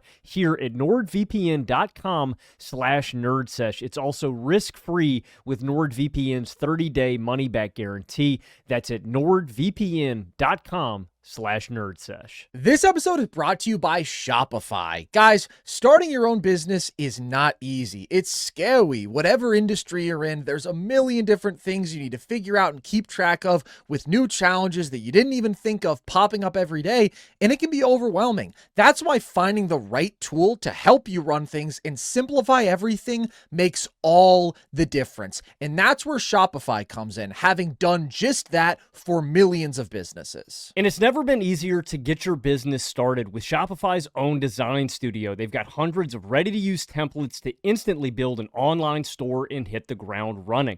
Shopify also specifically helps accelerate efficiency. They're packed with helpful tools that write product descriptions, build page headlines, and can even enhance your product photography. Shopify is the equivalent to a perfect modern-day versatile wing for your business because they can do everything. Perform all your important tasks in one place, from inventory to payments to analytics and more. No need to save multiple websites or to try to figure out what platform is the best for you. Everything all in one place, making your life easier and your business operations smoother. It's time to turn those what ifs into with Shopify today. Sign up for your $1 per month trial today at shopify.com/nerdsesh. Go to shopify.com/nerdsesh. That's shopify.com/. So at 13, Logan, you had Cameron Carr. In my 13 spot, I've got another wing from the state of Texas. This is where I have Dailyn Swain, who I really like. 20.9 years old, good measurables, 6'6.5" barefoot with a 6'10" wingspan, good length, great frame.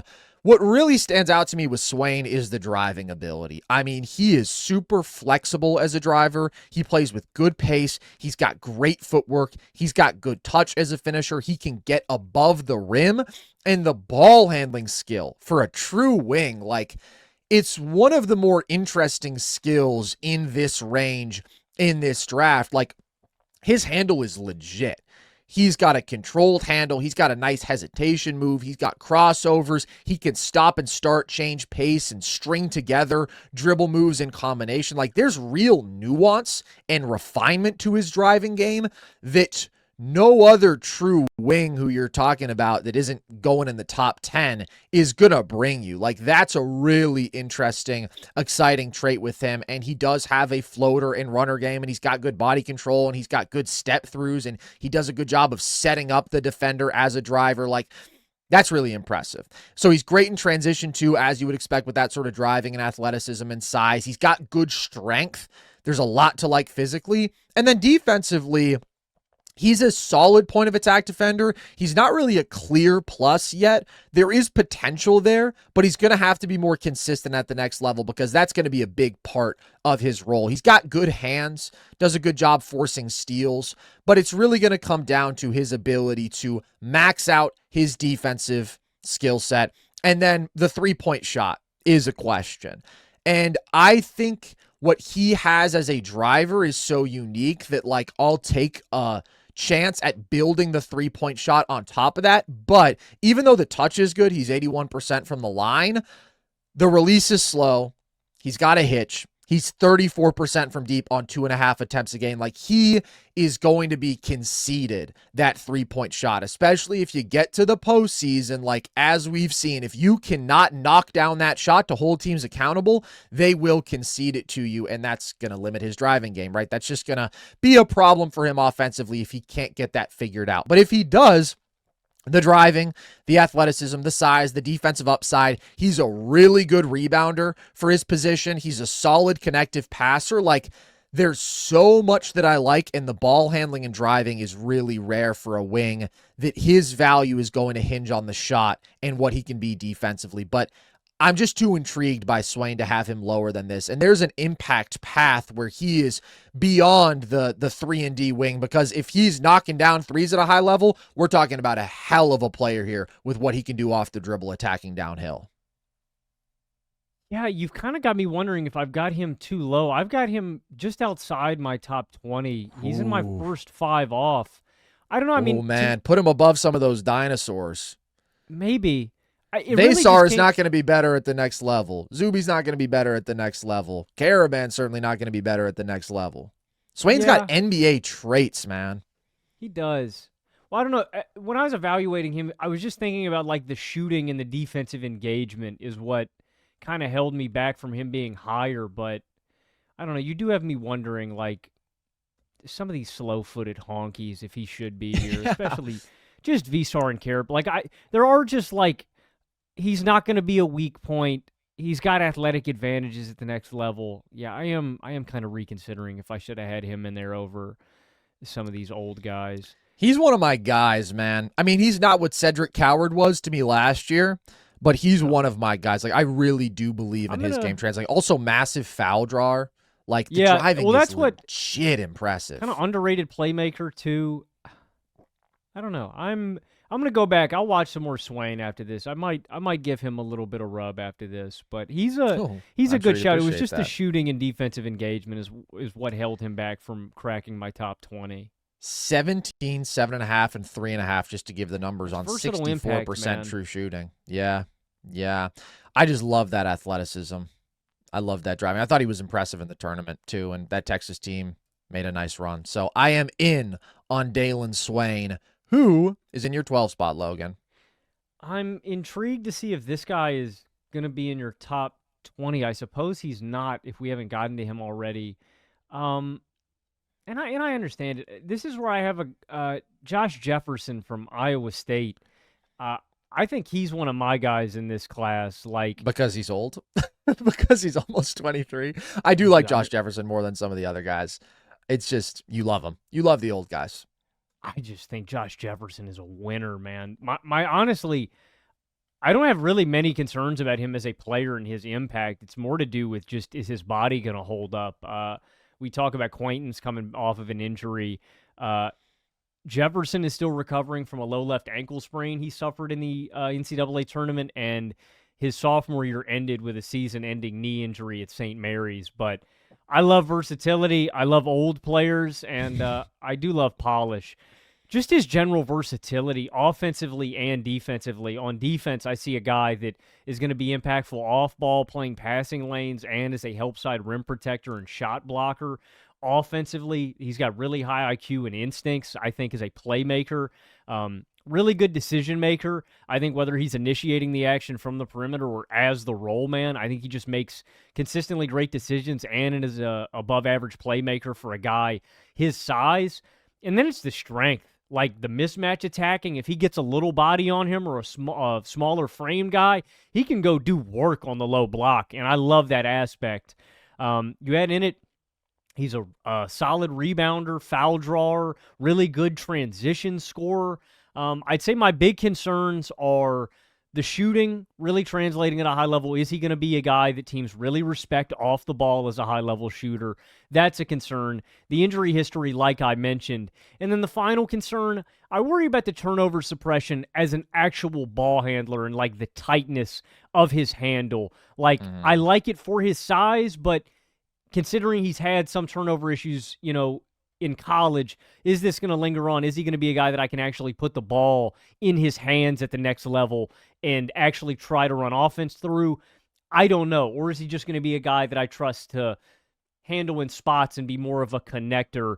That's to be seen. But again, a theme with a lot of these guys, versatile impact across the board. And I think that Jefferson checks a lot of boxes on both sides of the floor. So, yeah, a theme on my list. This is another old guy I've got up here, but Jefferson to me is the king of the old guys. Yeah, I do like Jefferson. I like him a lot more than some of the guys you had down in like the 17 to 20 range. I still do have concerns, though, about him as a top 20 sort of guy. I do think he is somebody who I am confident in finding a role at the next level because he does too much well. I think the passing is totally the standout trait. I mean, he's got elite feel, and for a guy who is 6'8", the ability to make every pass with him is so impressive. And he literally can make every pass, like as a creator, as a connector, and he will try some filthy bounce passes into tight windows, and he can manipulate spin. He can make skips. He's got great vision, good anticipation. Like, that is his most intriguing asset to me, the clear potential for him, even in a lesser role in the NBA, to run handoffs through him, have him make plays off the short roll. Like, he can be used as a passing hub. And then defensively, I think he's got solid versatility. I think he's smart. He's strong. He's got active hands, good at forcing steals, decent value as a help defender. Like, I think he should be a totally solid defensive forward.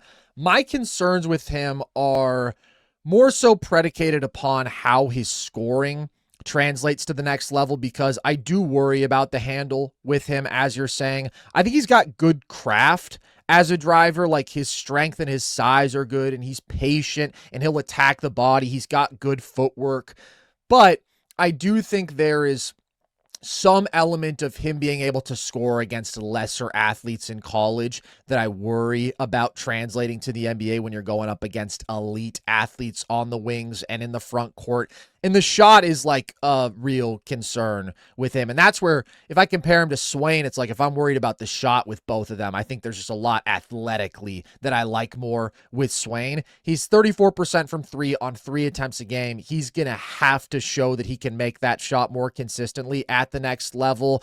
And then you can't overlook the age, the fact that he is almost 23. And just overall, I'm a little worried about the athleticism in terms of what he looks like as a driver. Offensively, is he fluid enough? Is he quick enough? Defensively, again, I think he'll be solid, but can he like contain guards off switches? I don't know. I think he's a very solid player, but there was enough questions to keep him out of my top 20 in terms of how his game really translates to the next level. And I think there's a lot that he does at like a C+ level, but outside of the passing, which I love, there's just not a lot that I love with Jefferson. There's a lot that I think he's solid at, but I'm not sold on being like a real plus at the next level. I don't know. I mean, I think he's really strong. I think he's strong. I mean, I think you can run actions with him. Like, I don't know. He's such a good decision maker and playmaker that I do think that, like, you can involve him in the action and good things are going to happen. He's such a high IQ feel guy. Like, I just can't imagine this guy doesn't find a role as a winning player in the league. So he just does too many things. Like, I know it's a theme of a lot of guys that I'm talking about, but like, I just think he brings me value in too many different areas. I'm just worried if he can't shoot consistently and if the driving isn't the same against NBA athletes, which I think there's reason to expect. But I totally see an argument for him being top 20.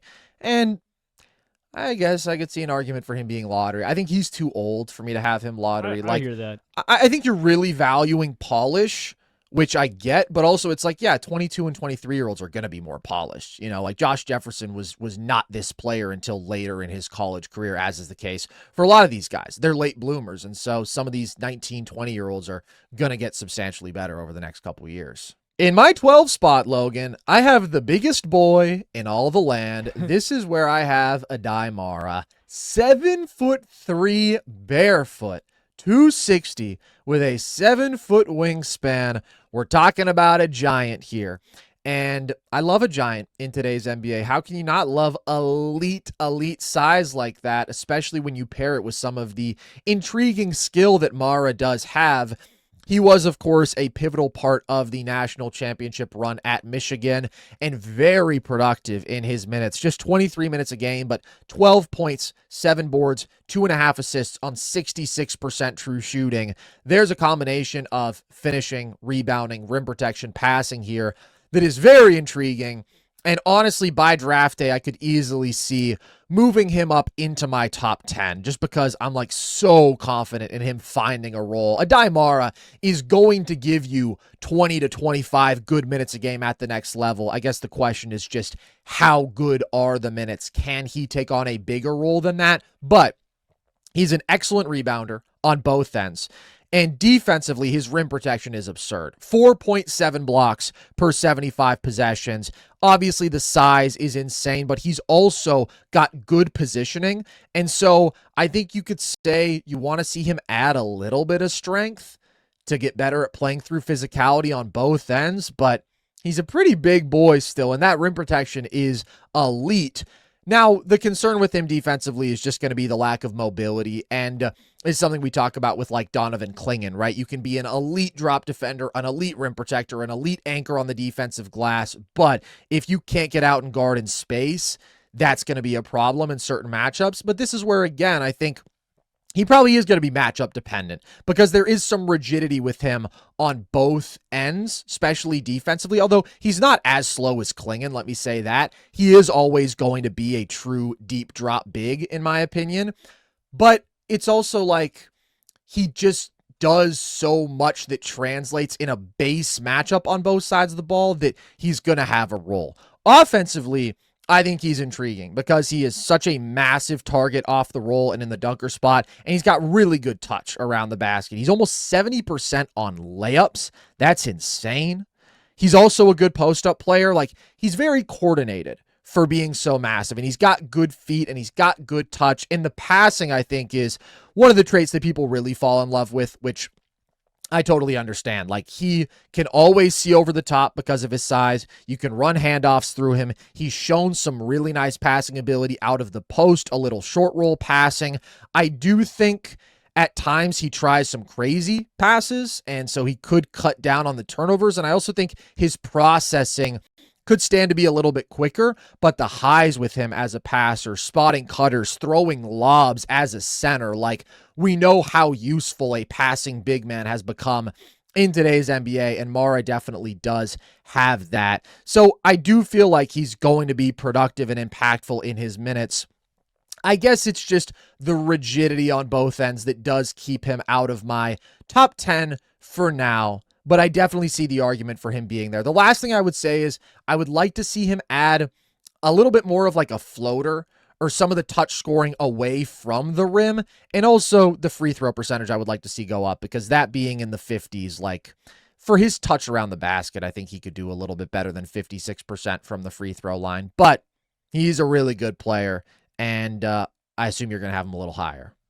Yeah, I've got Mara in my 9 spot, and I mean, I think you summed it up pretty well. My 2 big fundamental concerns with Mara is the rigidity, specifically defending in space, anytime he's going to be switching out on the perimeter, and just his ceiling in terms of, what he could be. But yeah, I think he's got a very high impact floor. I think he's got great instincts. He's a monstrous, he's going to have a monstrous defensive and rebounding impact.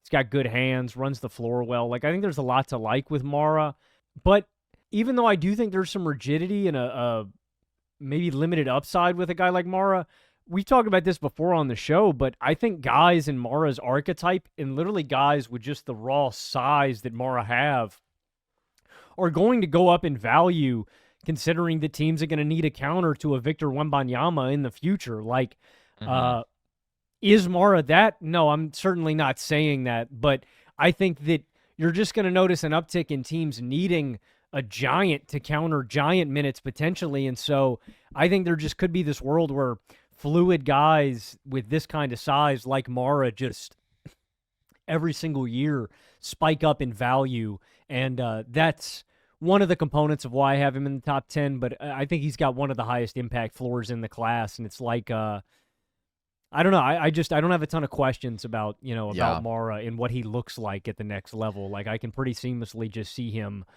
impacting the game at a really high level immediately. He might have the most narrow range of outcomes of anybody, where it's like, what he's great at, what he's probably never going to be good at. I don't want to say you're certain that his conditioning is going to be an issue, but it is Klingon-esque in the sense of like, he's probably going to be a 25-minute-a-game guy, probably not somebody who can play 35 minutes for. It's really hard to do at 7'3". But you also know that the elite rim protection and the massive catch radius and the finishing skill and the passing, like all that stuff, it's awesome. Every team wants that. I mean, you put him with a really high-level playmaker too that could enhance him, like he'll thrive. I like Mara a lot. Yeah, I think the 50th percentile outcome for him is probably better than the guys in my 10 and 11 spot. The ceiling is higher with those guys. The floor is lower. And so I could kind of go either way, honestly, in this range. I could see an argument for Mara absolutely up to 9. Above that, probably not. Well, I could see an argument. I just wouldn't do it personally. Okay, who is in your 11 spot, Logan? So we are actually caught up through my 9 spot for me. Hello. I've got Jefferson at 11. I've got Graves at 10. I've got Mara at 9. Wow. Jefferson up at 11. I feel like I didn't even fully process that. I had Philon at 11. So we're into my top 10. This is where I have Mikel Brown out of Louisville. 20 years old. Good measurables for a guard. 6'3.5" barefoot, 6'7.5" wingspan. I think that's his advantage over a lot of these other guys. If it is a Kingston Flemings, if it is a Labaron Philon, the size and the athleticism is good with him. One of the most highly regarded prospects coming out of high school. Maybe didn't live up to the hype in his freshman year, but still had a good season. Gave you 18, 3, and 5 on 58% true shooting. You'd like to see him be a little bit more efficient, both inside and beyond the arc. He was 50% on twos, 34% on threes, taking 7.5 a game. But I do think he's a better shooter than the percentages indicate for sure. When you consider the degree of difficulty of the shots and when you consider his shooting priors, also elite foul drawer, 6 free throw attempts a game, over 84% from the line. So that boosted his scoring efficiency to still be pretty solid. And he's a big-time shot creator. Like, the ability to create threes for himself at massive volume is special. If it's sidesteps, step backs, he's got deep range. Like, he can be streaky as a shooter, and he does take tough shots, but this is a guy who is going to get up 8 threes a game at the next level and is probably going to make 35% of them. And if you can do that, that's a real scoring weapon. He also is a really good ball handler. He's twitchy, good deceleration, solid rim finisher with good touch, good body control. As I mentioned, really good foul drawer. And so that combination of driving and pull-up shooting, you just don't see from a lot of guys, especially guys who do have the plus athleticism and the good measurements that Mikel Brown does. There are some concerns with him, though. The decision-making can be wild. It can stand to improve for sure in terms of shot selection, where, again, he can take some really tough shots, and also passing and the turnovers. I think the turnovers are one of the biggest concerns about Brown right now because he does have really good feel and vision as a pick-and-roll passer, and there's some refinements that need to be made there. He's not super accurate, but he is aggressive, and he will try just about anything, like lobs, skips, bullets. Like, there are some really high highs with him as a passer, but he also does turn it over a lot, over 3 turnovers a game, and some of them are bad, where the timing is off, the accuracy is off, the decision is just reckless. Like, he's not a precise passer, and then I do think he can be bothered some by pressure, and that's where some of the turnovers come. Like, he just had some wild possessions. He had some insanely high highs, and he had some possessions where you're just like, what is this guy doing? That being said, I still think there's a really intriguing creation skill set with him offensively. And then defensively, he's a better bet than like a Labaron Philon for sure to be solid at the next level, because he's slight, but he's pretty long. He's athletic. There's definitely lapses in defensive focus, but it's easy to see a team being able to channel his size and frame and athleticism into solid defense. Now, that's not a given, right? There are a lot of guards who have solid defensive athletic measurables, and they are negatives defensively throughout their careers. But with him, like, that was the difference between him and Philon. I think Philon is a better offensive player right now. I think Brown probably still has a little bit more room for growth, and I'm just more comfortable with his defensive toolkit. And that's why I landed on him. But he's got a really interesting offensive skill set. He reminds me a little bit of like Keyonte George. He's a better athlete for sure, but the size, the shiftiness, the high 3-point rate, the high free throw rate, the flashes of great passing, but the inconsistency, although I do think he is a meaningfully better athlete. I do think he can be a much better passer than Keyonte. And again, it's like, if you can get 8 threes up a game and you can get to the line 8 times a game, like, that's going to probably lead an NBA team to give you the keys to an offense, and I think he can do that. The last concern I should mention is the back injuries that bothered him, but he came back at the combine and he looked good athletically. So I don't know. That doesn't worry me as much. Pablo Escobar thinks that he has CK spine. He's probably right. He's never been wrong. Yeah, I don't. Brown is such an interesting prospect to me. He's not in my top 20. Whoa! I mean, Veesar? This is where I've been with Brown. I just Karaban? Come on, just so man. much that I worry about him not being. I don't know. There's a world where I see Brown not being an NBA player. There's a world where I see him being a star. There's also a world in which, like, I don't know, man. There was just I know he's a young guard, and like maybe I should give him some extra grace with some of the issues, but like some of the ugliness with the turnovers, some of the efficiency, and then like with him specifically, and like we saw Philon take a jump in his second season, which maybe this is why it's short-sighted of me to not give Brown the grace for a second season, right? Because we saw such a dramatic leap from Philon in the second year. It's just like I really worry about him against NBA athletes and NBA athleticism and him finishing through like NBA size. I worry about him the similar way that we've been talking about these guards as a defensive weak point, just as a slighter framed guy. And yeah, just like the turnover and efficiency stuff. I don't know. I was out on Brown very early on, and like that's why I wonder with his age and how highly touted he is and how inefficient young guards normally are, if I should give him more grace. I just have a lot of... Yes, you should. I just have a lot of... He's so talented, dude. He is talented. I just have a lot of red flags that worry me about him. I just like couldn't disagree more with having him outside your top 20, especially for some of the dudes you had back there. Like, you have to have some vision of the talent and the age and consider the context, and that he was handed the keys to an offense as a freshman and ultimately did quite a good job.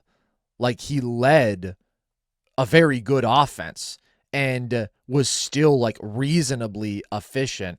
I don't know, man. I just think the scoring playmaking combo with this guy, again, the ability to get up threes at volume off the dribble, get to the line at the rate that he can, get downhill at the rate that he can, and the highs of passing with him, and the defensive flashes and tools, like, he's a guy who I've actually gotten higher on as we've gone along. I had him just outside the top 10 because I had Thomas Houck in the 10 spot, who's going back to college to win another natty, baby. He'll go in the lottery next year.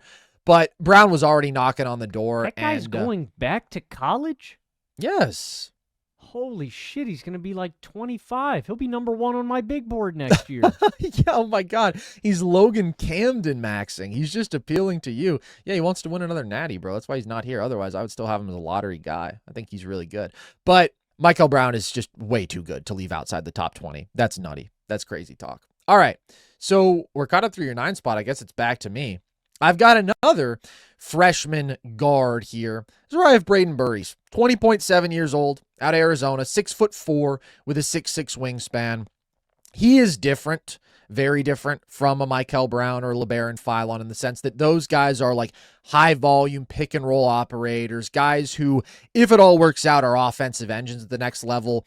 Brayden Burries is never going to be that, but what he is a very balanced scorer and a very complete player who I think positively impacts the game in a number of ways. Important player on a great Arizona team, leading scorer for that team, even though scoring is not what you think of first with him necessarily, but gave you 16, 5, and 2.5 on 62% true shooting. He's efficient from everywhere, 39% from deep on 4.5 attempts a game.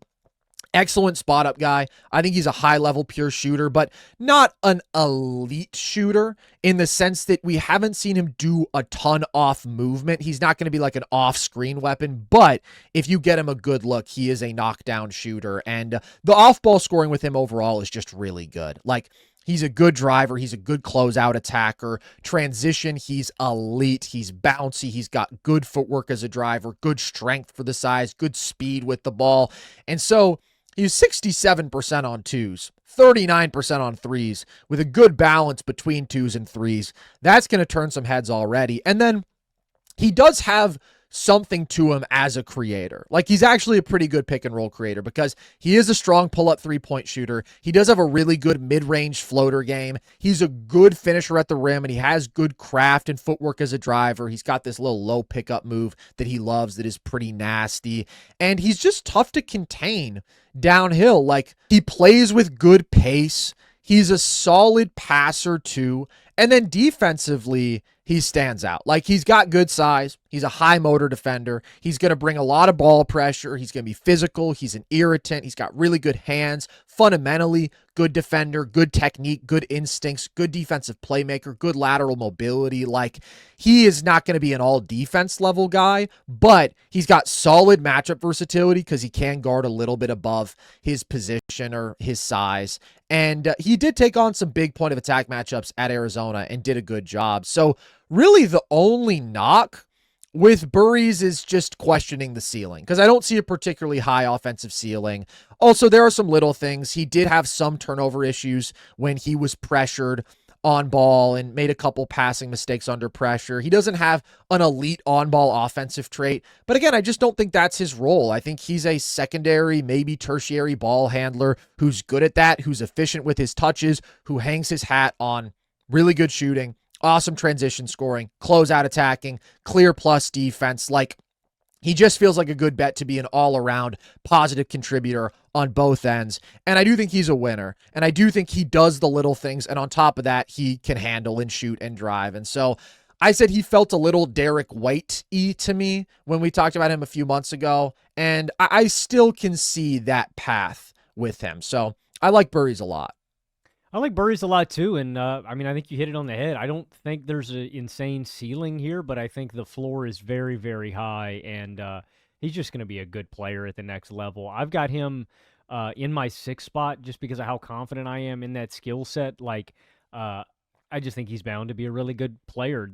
My favorite aspect of him is just in transition, man. I love guys that just get downhill and find and hunt driving lanes.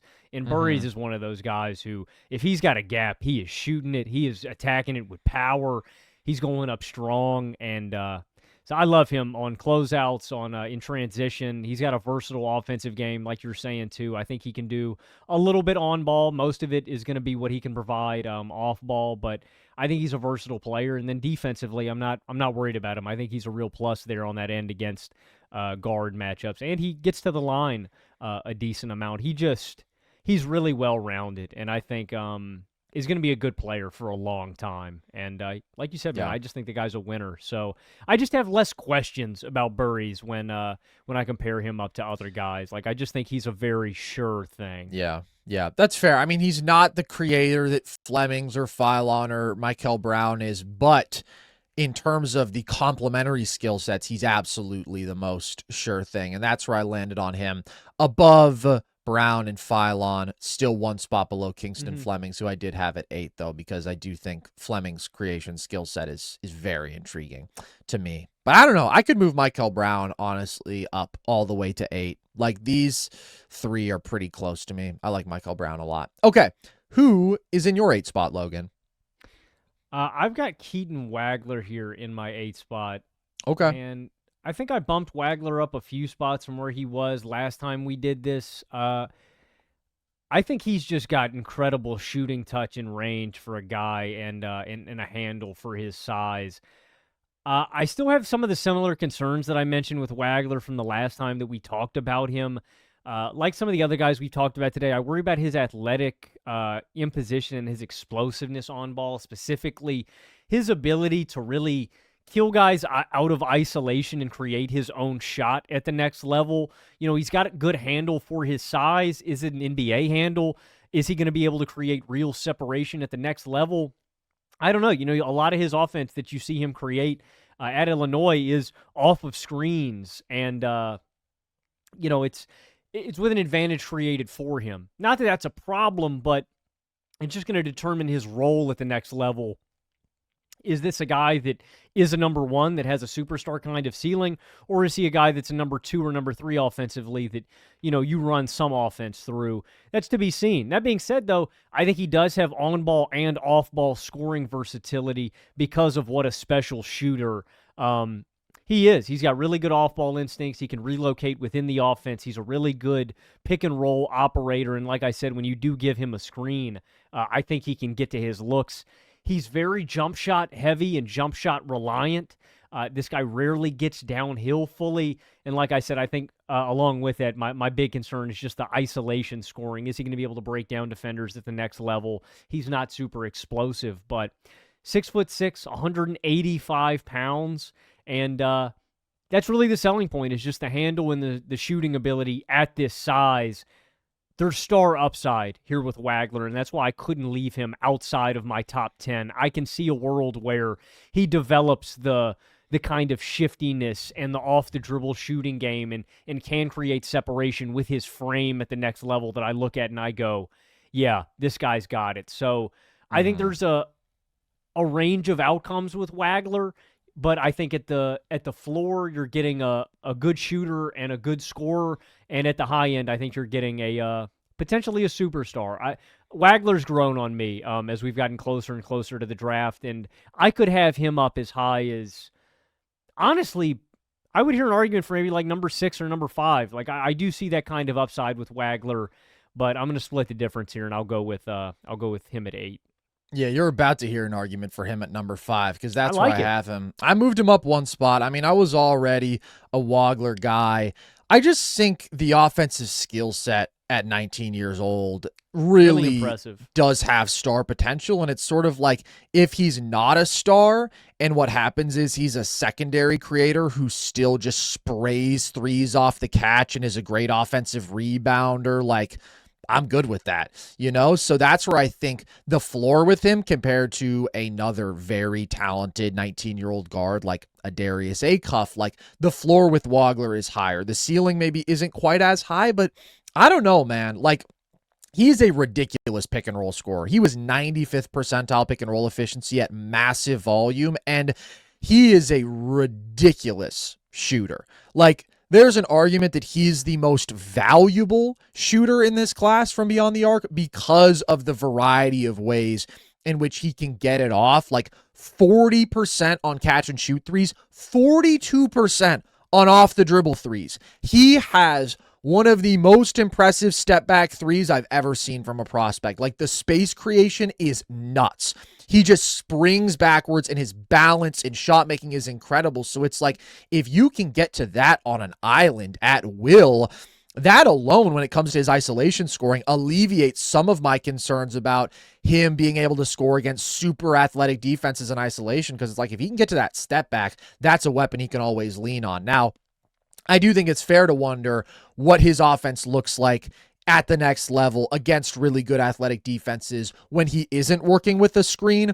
But when he is working with the screen, the shooting is insane. He's another guy who's really good at getting to the free throw line, 6 attempts a game, and converts those shots at a really high clip. And there's just a level of poise with him that is really impressive. Turnover suppressor, just 1.8 per game, and good passer, good touch with a live dribble, like very selfless, can see over the top because he's got great size, makes good decisions, always plays at a very self-assured pace, and he does have that shiftiness and that change in pace in his game. He's not an elite passer, I wouldn't say, but he's a very good one. We've already seen him play with a pick and pop big, and he's got the synergy there. Like, I just think the scoring playmaking combo out of pick and roll is really damn good. And I do think he's got a nice little floater game, and he's got good footwork, and he can play off too and step through.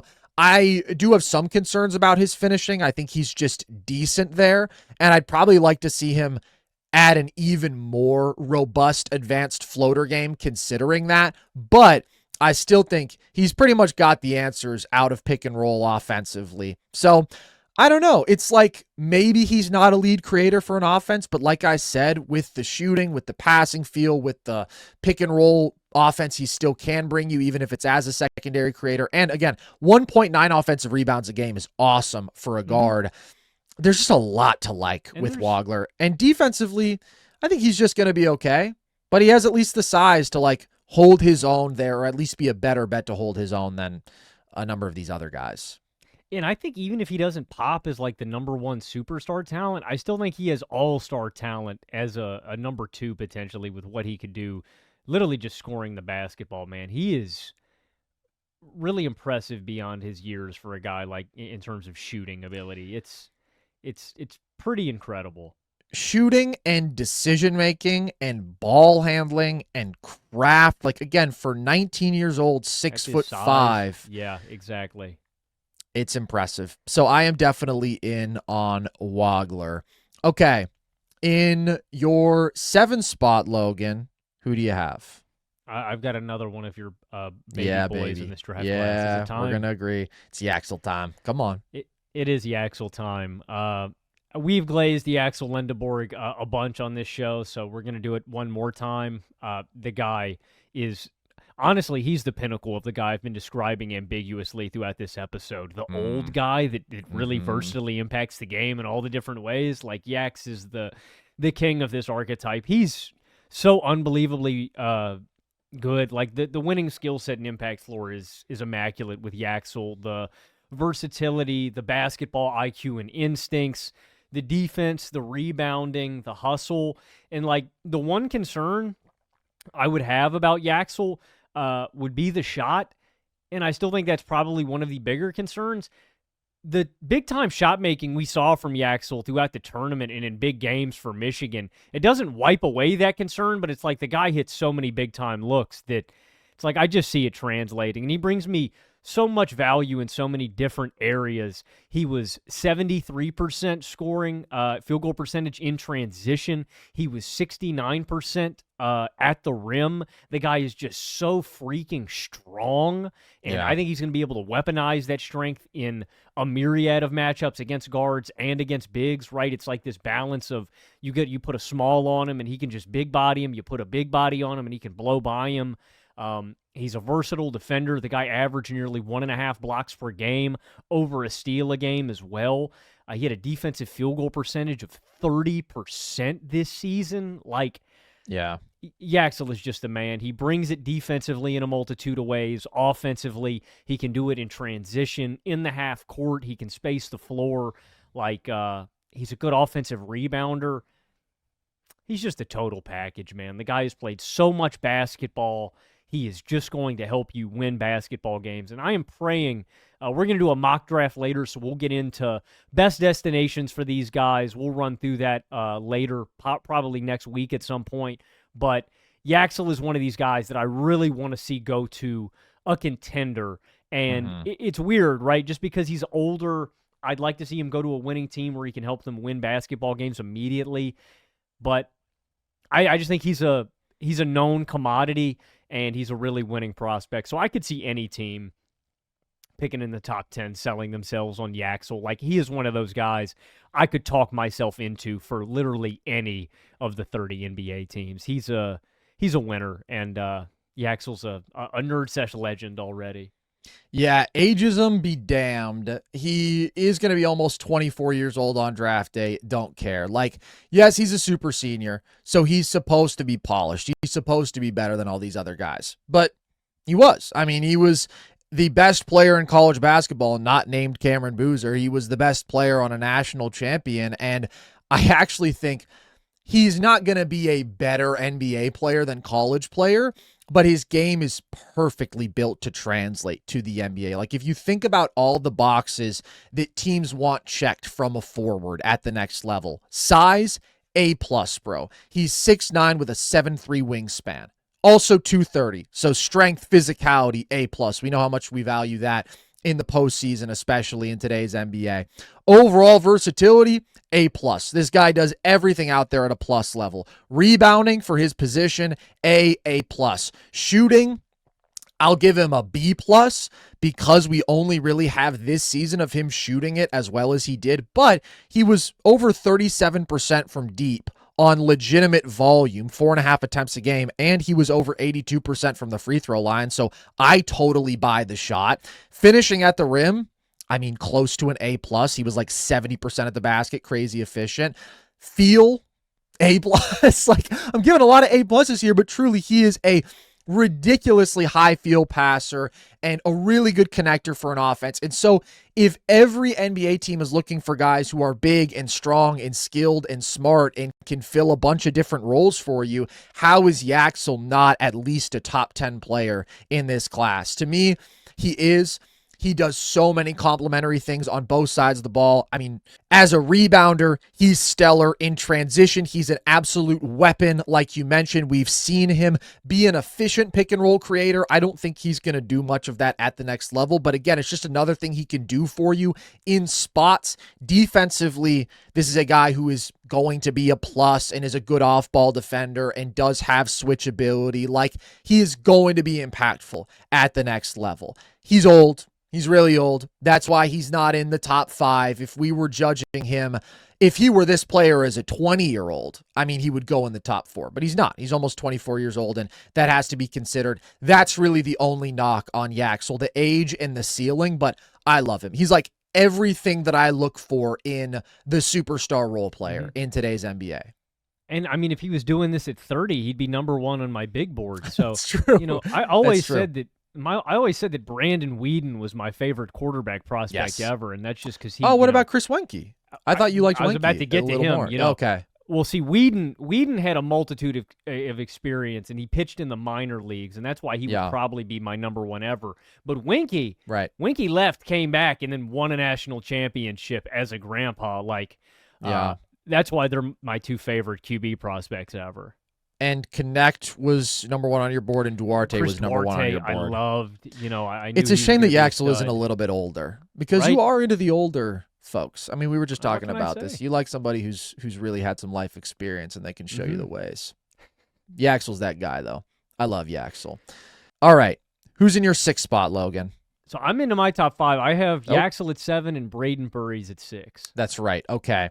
So in my 6th spot, I have one of the more polarizing players in this class, Darius Acuff. I think there are some analytics fiends who will say this guy has no business being up this high. Small guard, glaringly bad defender. He can't cut it at the next level. And I think there are some bag offense small guard enjoyers who are like, this guy is the greatest thing since sliced bread. I think I land somewhere in the middle because I do think he is a potential superstar level of offensive talent. He had one of the great offensive seasons from a college freshman guard that we've seen. 23 points, 6.6 assists a game on better than 60% true shooting, 51% on twos, over 44% from deep on high volume. Like, when we did our top 10 prospects, I said I do see some Dame in his game, just in terms of the elite pull-up three-point shooting threat, but also the shiftiness and decisiveness as a driver. Like, he's not really a herky-jerky guy. He is a find an angle and attack it with good speed, and he gets good leverage on his drives, and he's hard to stay in front of. So when you're talking about that sort of three-point shooting where you're 40% off the dribble and you have everything in your arsenal, sidesteps, step backs, and he does not need much airspace to rise and fire, like, that's a lethal ability. And when you pair it with the actual driving that he does have in the mid-range game that he has, and the floater game, 46% on runners, and he takes a lot of them, and the foul drawing, 5.7 free throw attempts a game, it's just like, this is definitely a guy who can be an offensive engine at the next level. This is a guy who can be one of the very best pick and roll creators at the next level. And the thing that makes me wonder if I should put him back in my 5 spot is the willingness to move off ball. The fact that off screens, he can be a weapon. He'll play out of handoffs, and he's 49% on catch and shoot threes. And he's an awesome passer. He's an elite lob passer, good anticipation, good touch as a passer, really good court mapping. He's good in transition. He's got good full court speed. It's just like, he's checking so many boxes where it's like a small guard prospect with defensive concerns like him really couldn't possibly be better than Darius Acuff is, because it's not just out of this world three-point shooting off the dribble. It's also doing it off the catch, off movement. It's also driving. It's also getting to the line. It's also the floater intermediate game. It's also the high-level passing. It's also good turnover suppression for his offensive usage. Like, the only knock for his game offensively is that he's just an okay rim finisher. But it's like, even the sort of default small guard loves to play out of pick and roll question of, can he beat more athletic physical switching defenses? Like, I think that's a valid concern for Acuff, but I do think his scoring arsenal is so robust that, like, I do still think he's going to be a really good isolation scorer. So the offensive profile is just ridiculous, but he's going to be an egregiously bad defender. Yeah. Like, even though decent length, he was getting attacked defensively relentlessly in college. That is going to get significantly worse in the NBA, and that is just a really tough hole to have to work around in terms of a team build, especially if you find yourself in the spot where it's like, he's so good offensively that now we're paying him max money. We're trying to build around him, but his defense is difficult to overcome. Not impossible. You can look at what the Knicks are doing with Jalen Brunson right now. It's a hell of a team build. They've done an incredible job. It's not inconceivable to me that Acuff could be that level of offensive player. It's also not inconceivable to me that Acuff could actually be even worse defensively than Jalen Brunson, because at least Jalen Brunson takes charges and, you know, beats people to the spot sometimes. But he could also be the best offensive player in this class, and this is a ridiculously stacked class. So I think there's a real chance he's a transformative offensive player, and that makes me tempted to put him back at 5. The top 4, I mean, you're just too confident in them being so good at so much that translates. Once we get into, like, Wagler, I don't know. I do think Acuff is a more special offensive talent, but I am worried about the defense. Very worried. I am too. I mean, I think you have to be. Acuff is in my 5 spot. He's one of the best offensive players I think I've ever evaluated and watched. Yeah. He's unbelievable. Like, it is everything in tandem together, like what you're saying. The ball handling, the change in pace, the ability to draw fouls, to spray as a jump shooter off the dribble and off the catch. He is so unbelievably skilled. And so, like, you started your spiel by saying, you know, he could be a superstar, and I think it's very likely that he can do that. He is going to be a disastrously bad defender. So I don't blame you for having him where you have him at 6. That's where you ended up having him. Yeah. I don't think you're wrong for that by any means, and I would hear an argument from somebody for having him lower. Like, I have a really hard time believing that Acuff is even going to be a passable. He's going to be a liability out there. Like, he will most likely be in conversations for the worst defender in the league. I think so. Because it's not just that he's small. He doesn't care. He dies on screens. He falls asleep off ball. He doesn't play with any physicality. Like, he is a disaster defensively.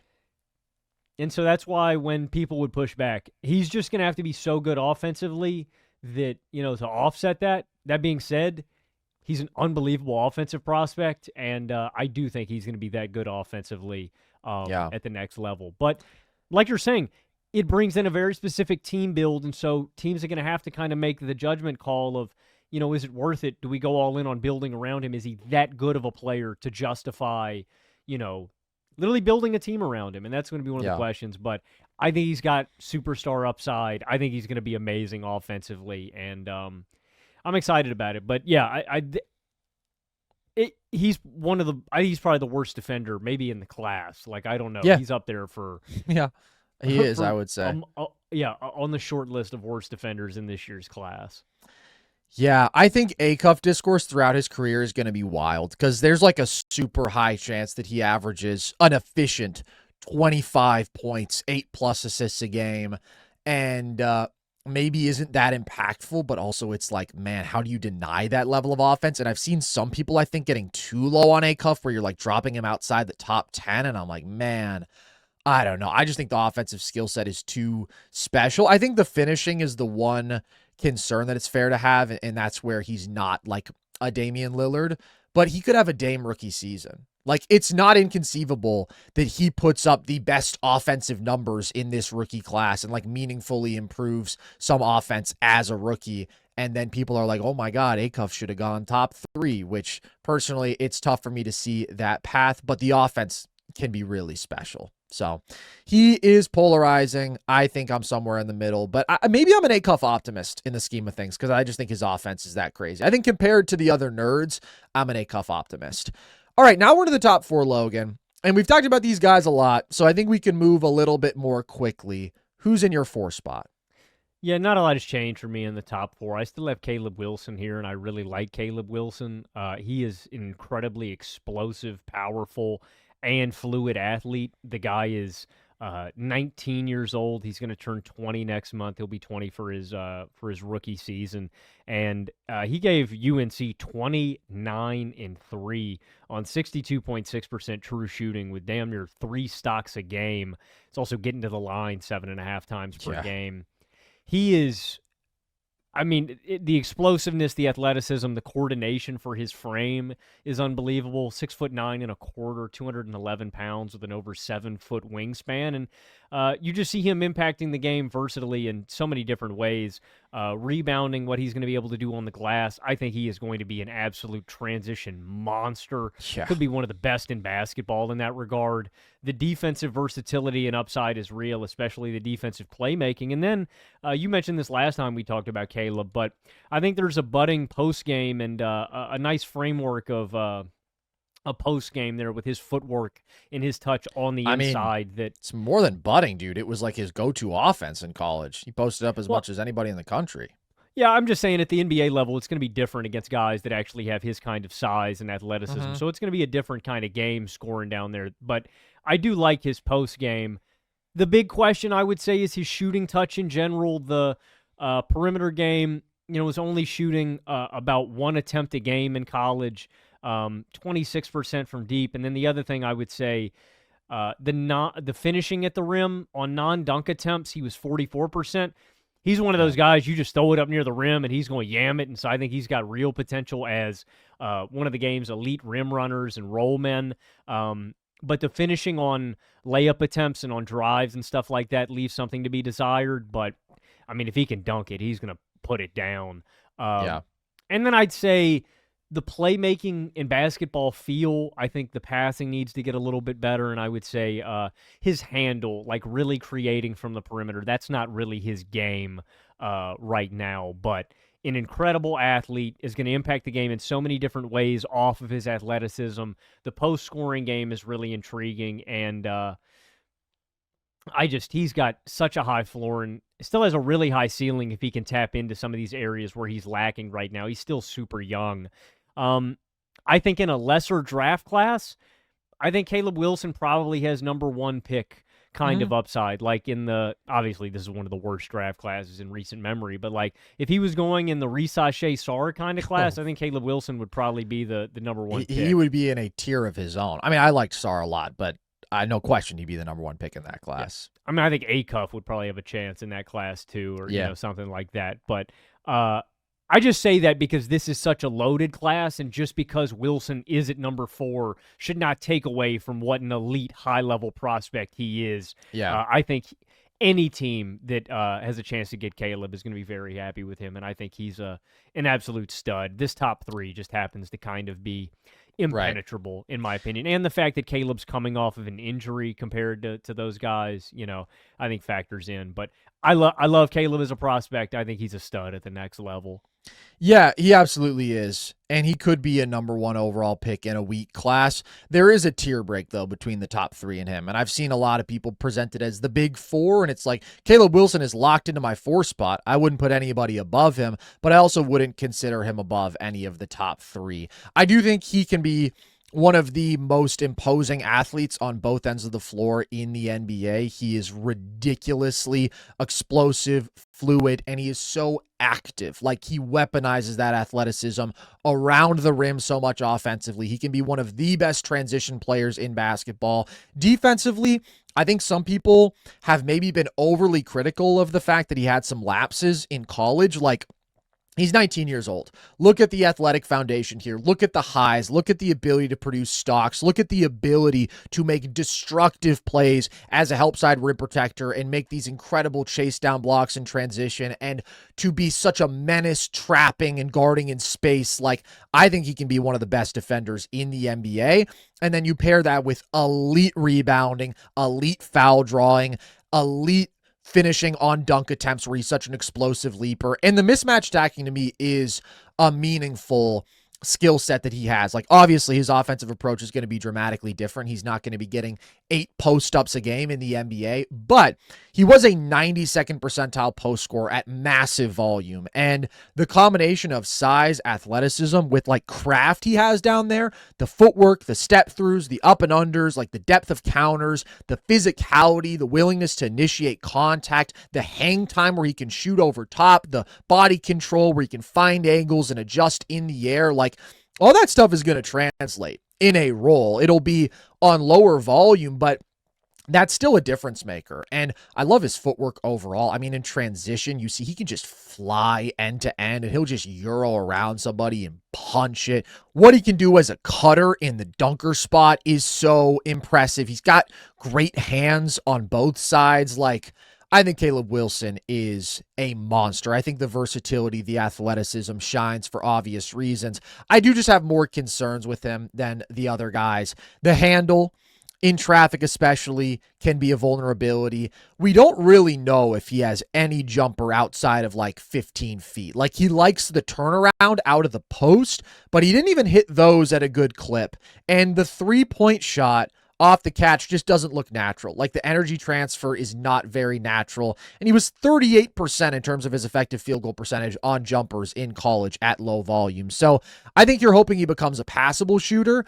I think anything more than that would be overly optimistic. And then I do think there are some refinements that he can make defensively, but it's only the top 3 being different that puts Caleb at number 4. I do think he's a really awesome two-way talent.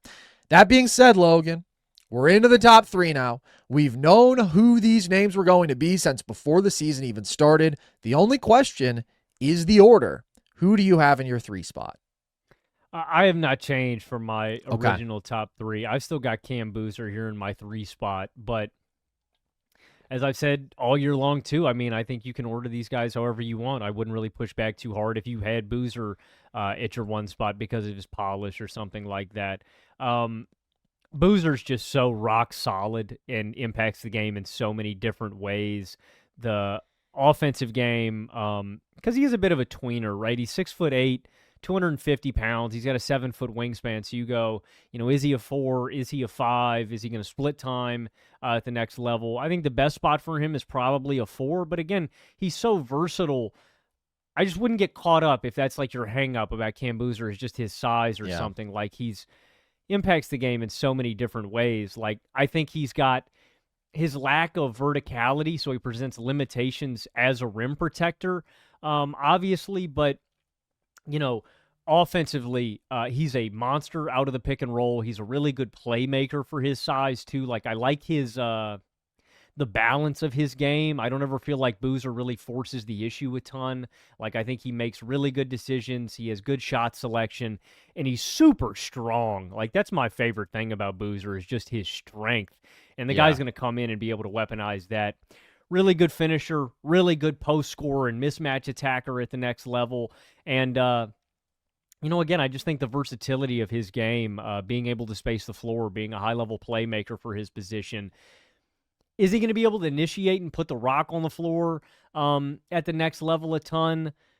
I don't know. I think he's good for his size, but, like, is that going to be a staple of his game? But, again, he does so many things at a high level. He's just a winner. And I just think that Peterson and AJ have more superstar level kind of upside just in comparison to Cam. But I think Cam's rock solid, and I think there's a potential that Cam could be the best and most impactful rookie, right out of the gates. Where bet your bottom dollar on it, bro. It's like going into last year, I was like, he's going to win National Player of the Year, even though I had him 3 on my board going into the year. It's just like the polish right now, he's unbelievable. Yes, I mean, I think that AJ and DP may have more refinement and growth, but, Veesar could be the most impactful and winning player immediately out of the gates. He's super well-rounded. He's super versatile. I don't really have a ton of knocks on Veesar other than the fact that I like the upside for Peterson and AJ just more. Yeah. I did a lot of thinking about this, and I moved Veesar up to 2. Because I think although probably best case scenario for Peterson is still better because, he has the skill set to essentially be the perfect modern guard. There are just enough concerns that popped up in his freshman year with the health and the lingering hamstring stuff. I don't want to get too into like is he a competitor? Is he a dog? But like, I don't know. That's not nothing. All the stuff that was brewing around Kansas with his interest in playing basketball games, although I do think he was legitimately hurt. And the playmaking not being what I thought it was going to be, and the 2-point scoring not being what I thought it was going to be. Ultimately, I think he was impacted by injuries the entire season, and I think he's closer to the player that we saw in high school. But when I think about like the risk-reward quotient, I'm like, why am I punishing Cam Veesar for not having the highest hypothetical ceiling when he still has a clear path to being an all-NBA player? I am the most confident in him being a high-impact player at the next level of anybody. He just had one of the greatest 18-year-old freshman seasons in college basketball history. Like, him and Cooper Flagg back-to-back did that. He's the most productive, impactful, efficient player right now, and everything about his game translates. So he just checks so many boxes for me at such a high level. I'm an AJ guy. I have been since before the year, and that's actually come closer to being the consensus, although there still isn't really a consensus. And I think Veesar is another guy who has a lot of number 1 buzz, and he deserves it. But I do have him in my 2 spot. I just think there's a ridiculous combination of interior and perimeter effectiveness offensively. The combination of force and skill is crazy to have a guy who is, like you said, almost 6'9" with an almost 7'2" wingspan and 250 plus every pound of it. He weaponizes that frame, yeah. He is one of the best power prospects you will ever see. And his efficiency at the basket is elite. He is a massive free throw drawer.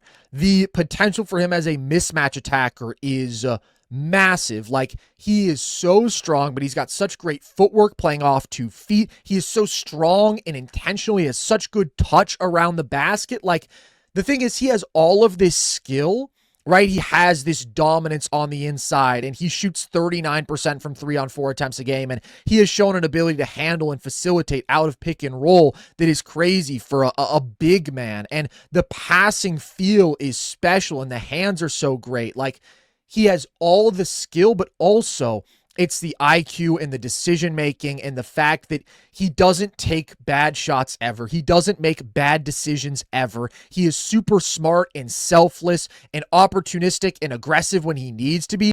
Sometimes maybe you'd like him to be a little bit more aggressive, but I just think he is like an optimal offensive big man in so many ways. He's also a monster rebounder. I think has the potential to be one of the best rebounders in the NBA. And just like in every way offensively is efficient, productive, impactful as a play finisher, as a driver, as a post-up scorer, as an offensive rebounder, as a spot-up shooter.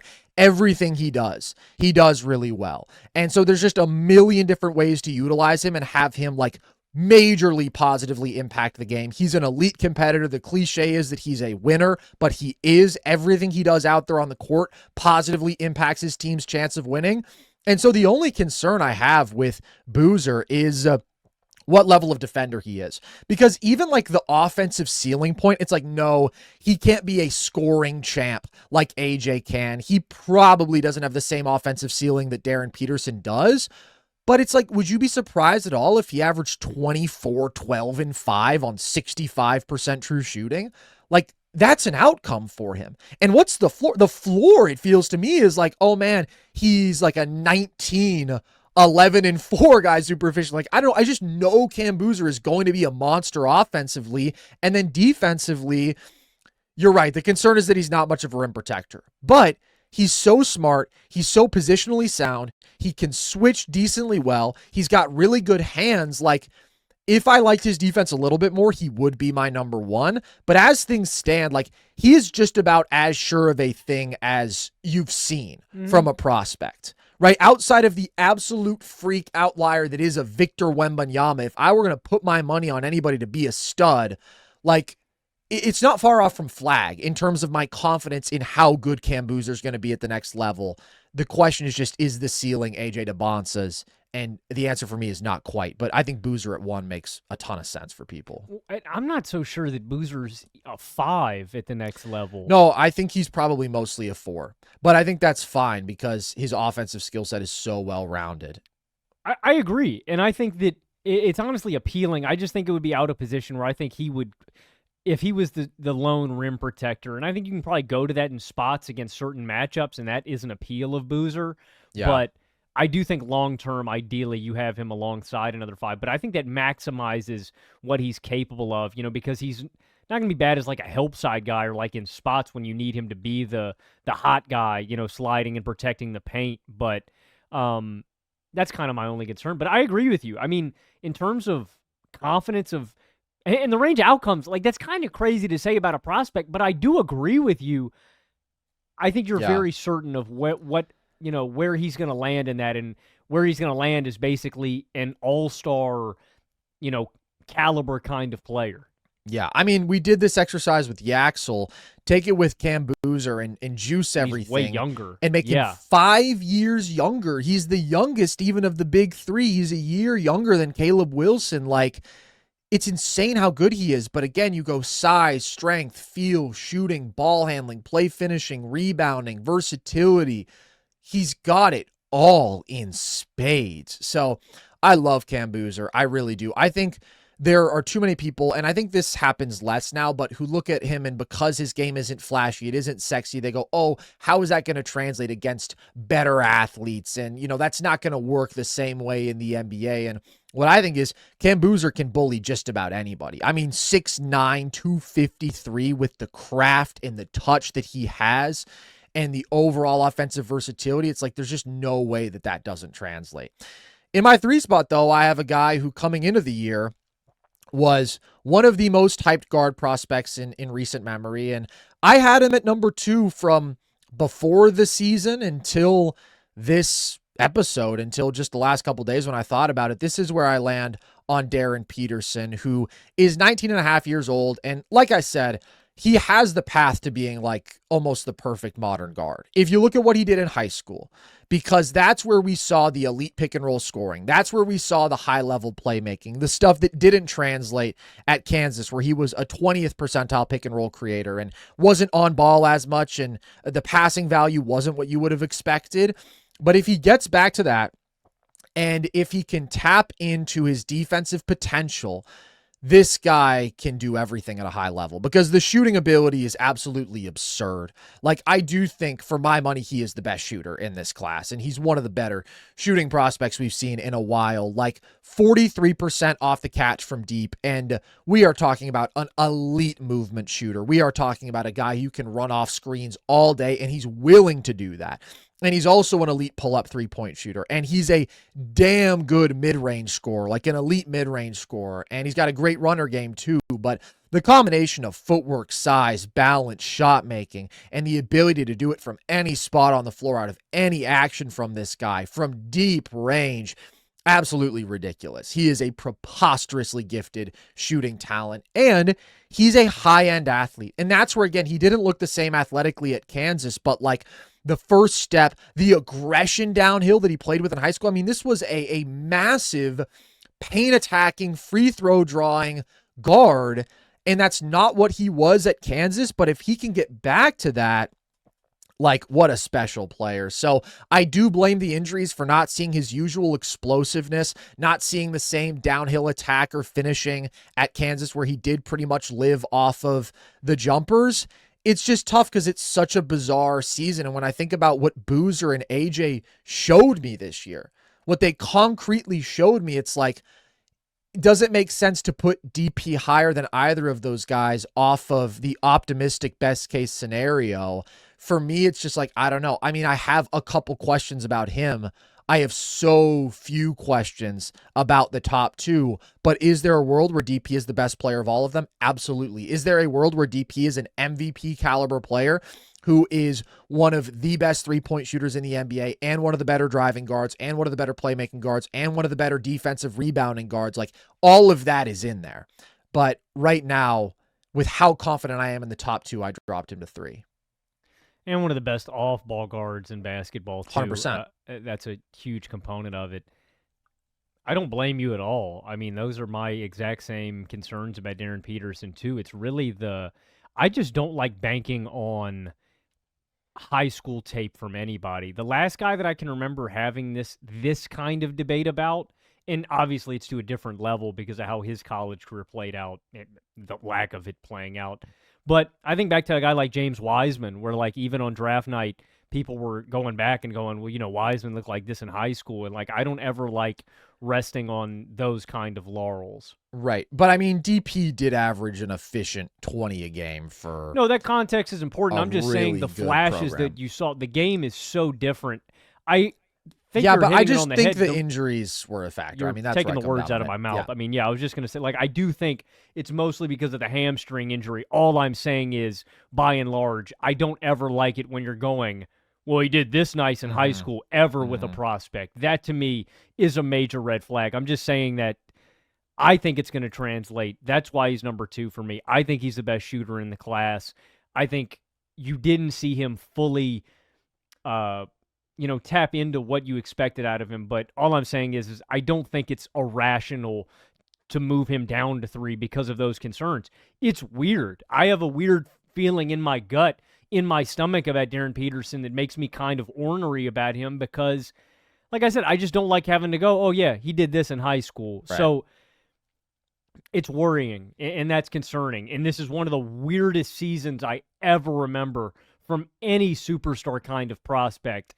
That being said, the on-ball and off-ball scoring ceiling and creation ability from Peterson is just too much for me to kind of to completely pull away from. But I think the red flags are valid, and I think if you're moving him down to 3, if you're moving him down to 4, I think it's all valid.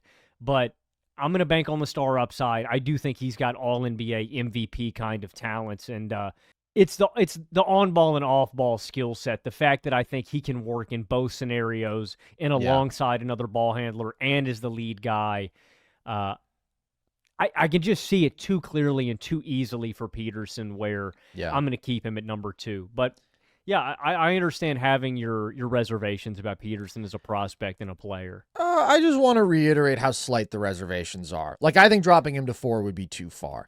It's more so I have a couple tiny concerns about Darryn Peterson. Well, I won't say tiny. You have a couple tiny concerns about anybody.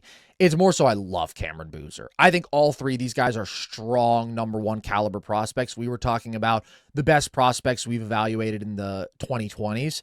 I think all of these guys are in like the top 7. Like they all go number 1 in most classes. That still remains true for Darryn Peterson because, again, think about what a disappointing, confusing season for him is. It's still one of the better freshman guard seasons we've seen in a while.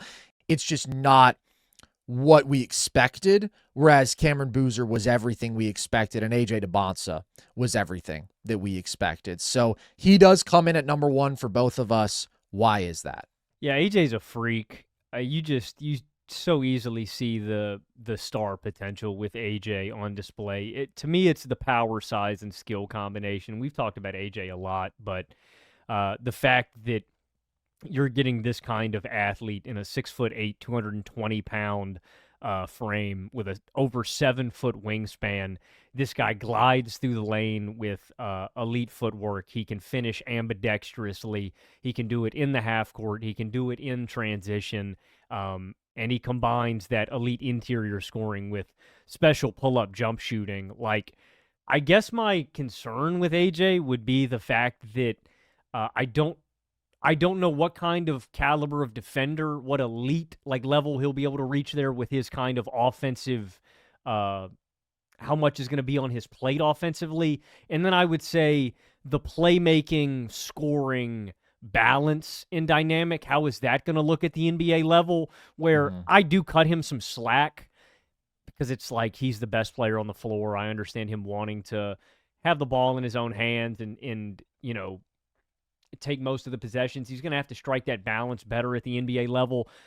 I tend to think that with better talent around him, he's going to be more willing of a playmaker and willing to use his teammates, but he was very ball dominant. He had some turnover issues in that regard, you know, on passing and ball handling, stuff like that. But again, I think the scoring skill set is absolutely unbelievable. The foul drawing, the transition, the driving, the pull-up scoring, the shooting, all of that translates at a high level. I think he's going to be an elite rebounder. And again, he's got the defensive tools to be really good and impactful on that end. I don't know how much he's going to impose himself and how engaged he's going to be because of how important he's going to be offensively for his team. And then again, the playmaking dynamics. But he's a freak athlete and I think a freak scoring talent. And I'm just willing to bank on him figuring it out. And I think you mentioned this last time we talked about AJ, where he's at relative as a playmaker to other elite scoring prospects.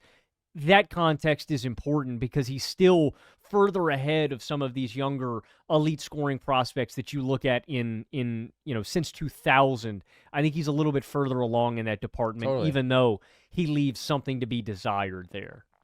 Yeah, I think it's a great point. Like, he's the first freshman ever to average 25 points and 3 assists a game on 60% true shooting.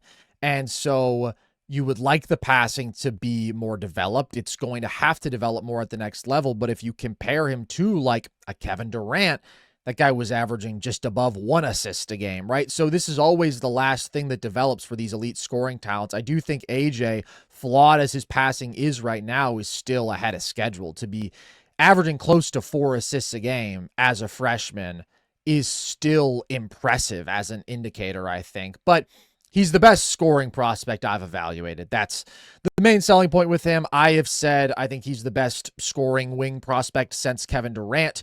He is probably the most impressive driving talent I've ever seen.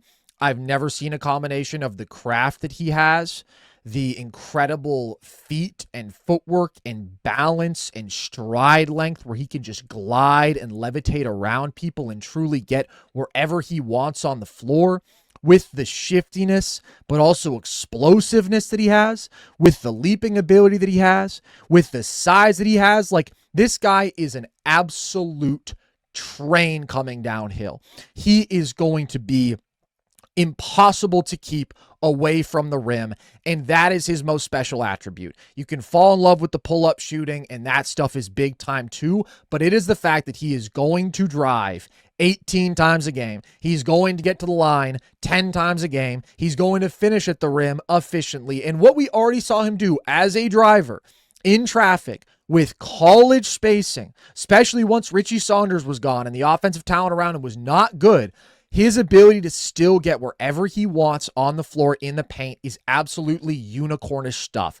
And then he also is an effortless pull-up shooter with advanced footwork, with great size. He's probably the best mid-range prospect I've evaluated too. I mean, he was over 47% on two-point jumpers at massive volume. As a pull-up shooter, he can rise over top easily. Out of the post, what he can do with turnarounds, his post game is legit. Like, the on-ball scoring with AJ Dybantsa is like nothing I've ever seen from a 19-year-old. It's absolutely ridiculous. He's got a good runner game.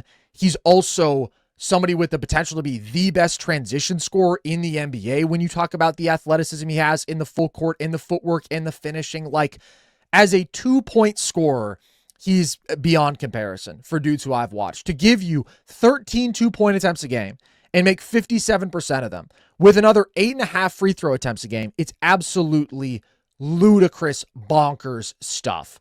So that is why he's my number one. I think he has the potential to be the best scorer in the NBA. I've said if he doesn't win a scoring title, I'll be underwhelmed. Those are my expectations for him.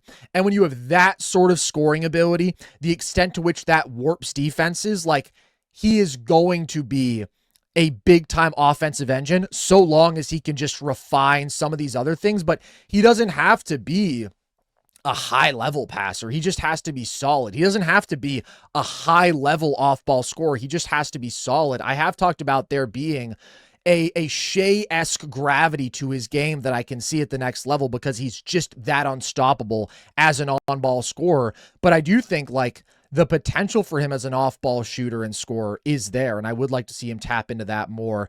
The question that I think you raise about his scoring arsenal is the three-point shot. How legit is it really when he was 33% from deep on 4 attempts a game? And I don't know that he is going to be a really high-level three-point shooter. I do know that he's going to be a solid three-point shooter. Where do you come down on that?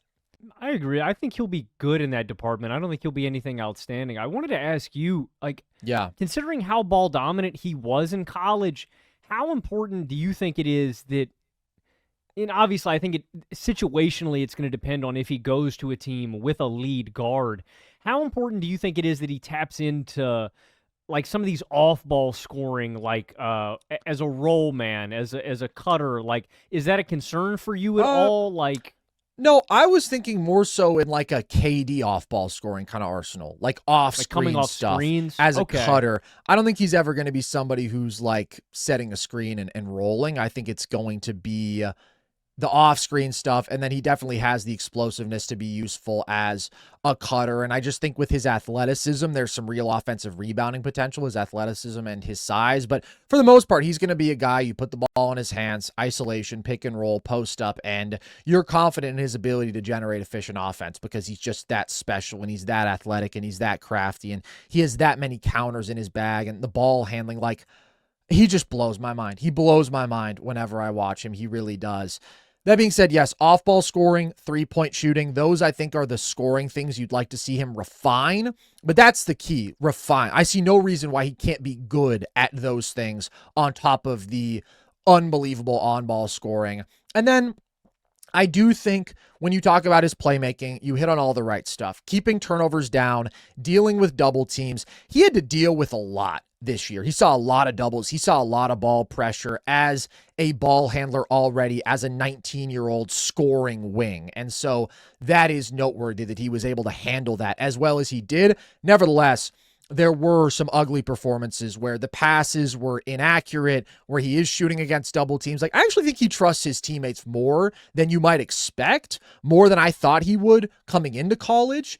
But nevertheless, like, the Texas game that ends their season is a good example of the sort of coverages he was seeing, how tough teams were intent on making life on him, especially once Richie Saunders was hurt. But also, he still has to be better in terms of executing against those looks because he's always going to be tested as a passer and a playmaker. Teams are always going to load up on him. They're going to double, and he's got to be able to beat them with solid passing.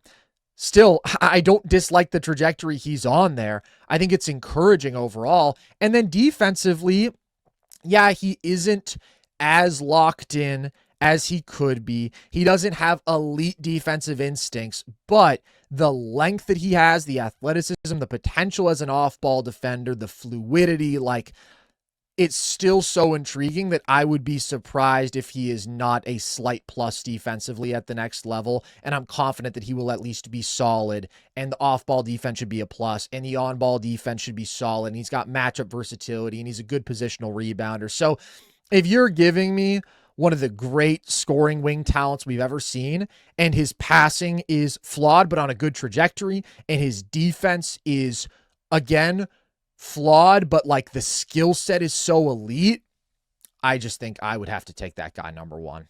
I think he has best in the league potential. Well, no, because Wemby exists. I think he has second best in the league potential. And as much as I love Boozer, I can't say that about him. As much as I love DP, again, I have a couple more concerns, and the ceiling with him even isn't quite as high as it is with AJ because the scoring is just so next level with him. So, there you have it, folks. Our top 20 prospects. Hopefully, everybody is now ready for the draft. We do have a mock draft that we're going to do next week. As you said, Logan, that will be a ton of fun. But now you know where we stand on all these guys. You know how much Logan loves the old folks. Keep them away from your grandparents. He will try to touch them inappropriately. I'm going to try to draft them, okay? That's true. He's going to try to draft them, and they're going to say, "Nom, I'm not going back there." And then you're going to say, "No, sir, I'm drafting you to play in the NBA." Yes, and they're I need you to suit up, and you're You going mean the to BAA? I got to guard Mikan? 98-year-old Bob Cousy. He'd probably still be a problem out there. Dribbling with one hand, spinning in circles, selling ball fakes that nobody's buying. A lot of Bob Cousy discourse recently. The Houdini of the hardwood, he's as relevant as ever, Logan. That's what they want you to know in the Big 2026. He's not making my squad. Okay. Well, but that's only because he's. You thought he was dead. You thought he was already dead. He was dead. So he's doing better than you ever gave him credit for. Appreciate you guys. You know where to find all of our stuff. Full episodes on YouTube and across all audio platforms. Also, we will see you all tomorrow night. Game 5 of the finals. I think the Spurs keep it alive. That's my prediction. So do I. But we shall see. We'll see you guys there. We'll see you on TikTok, across social media every freaking day. And we appreciate you. I've been Carson Brabber. I have been Logan Camden. And this was Nerd Sesh.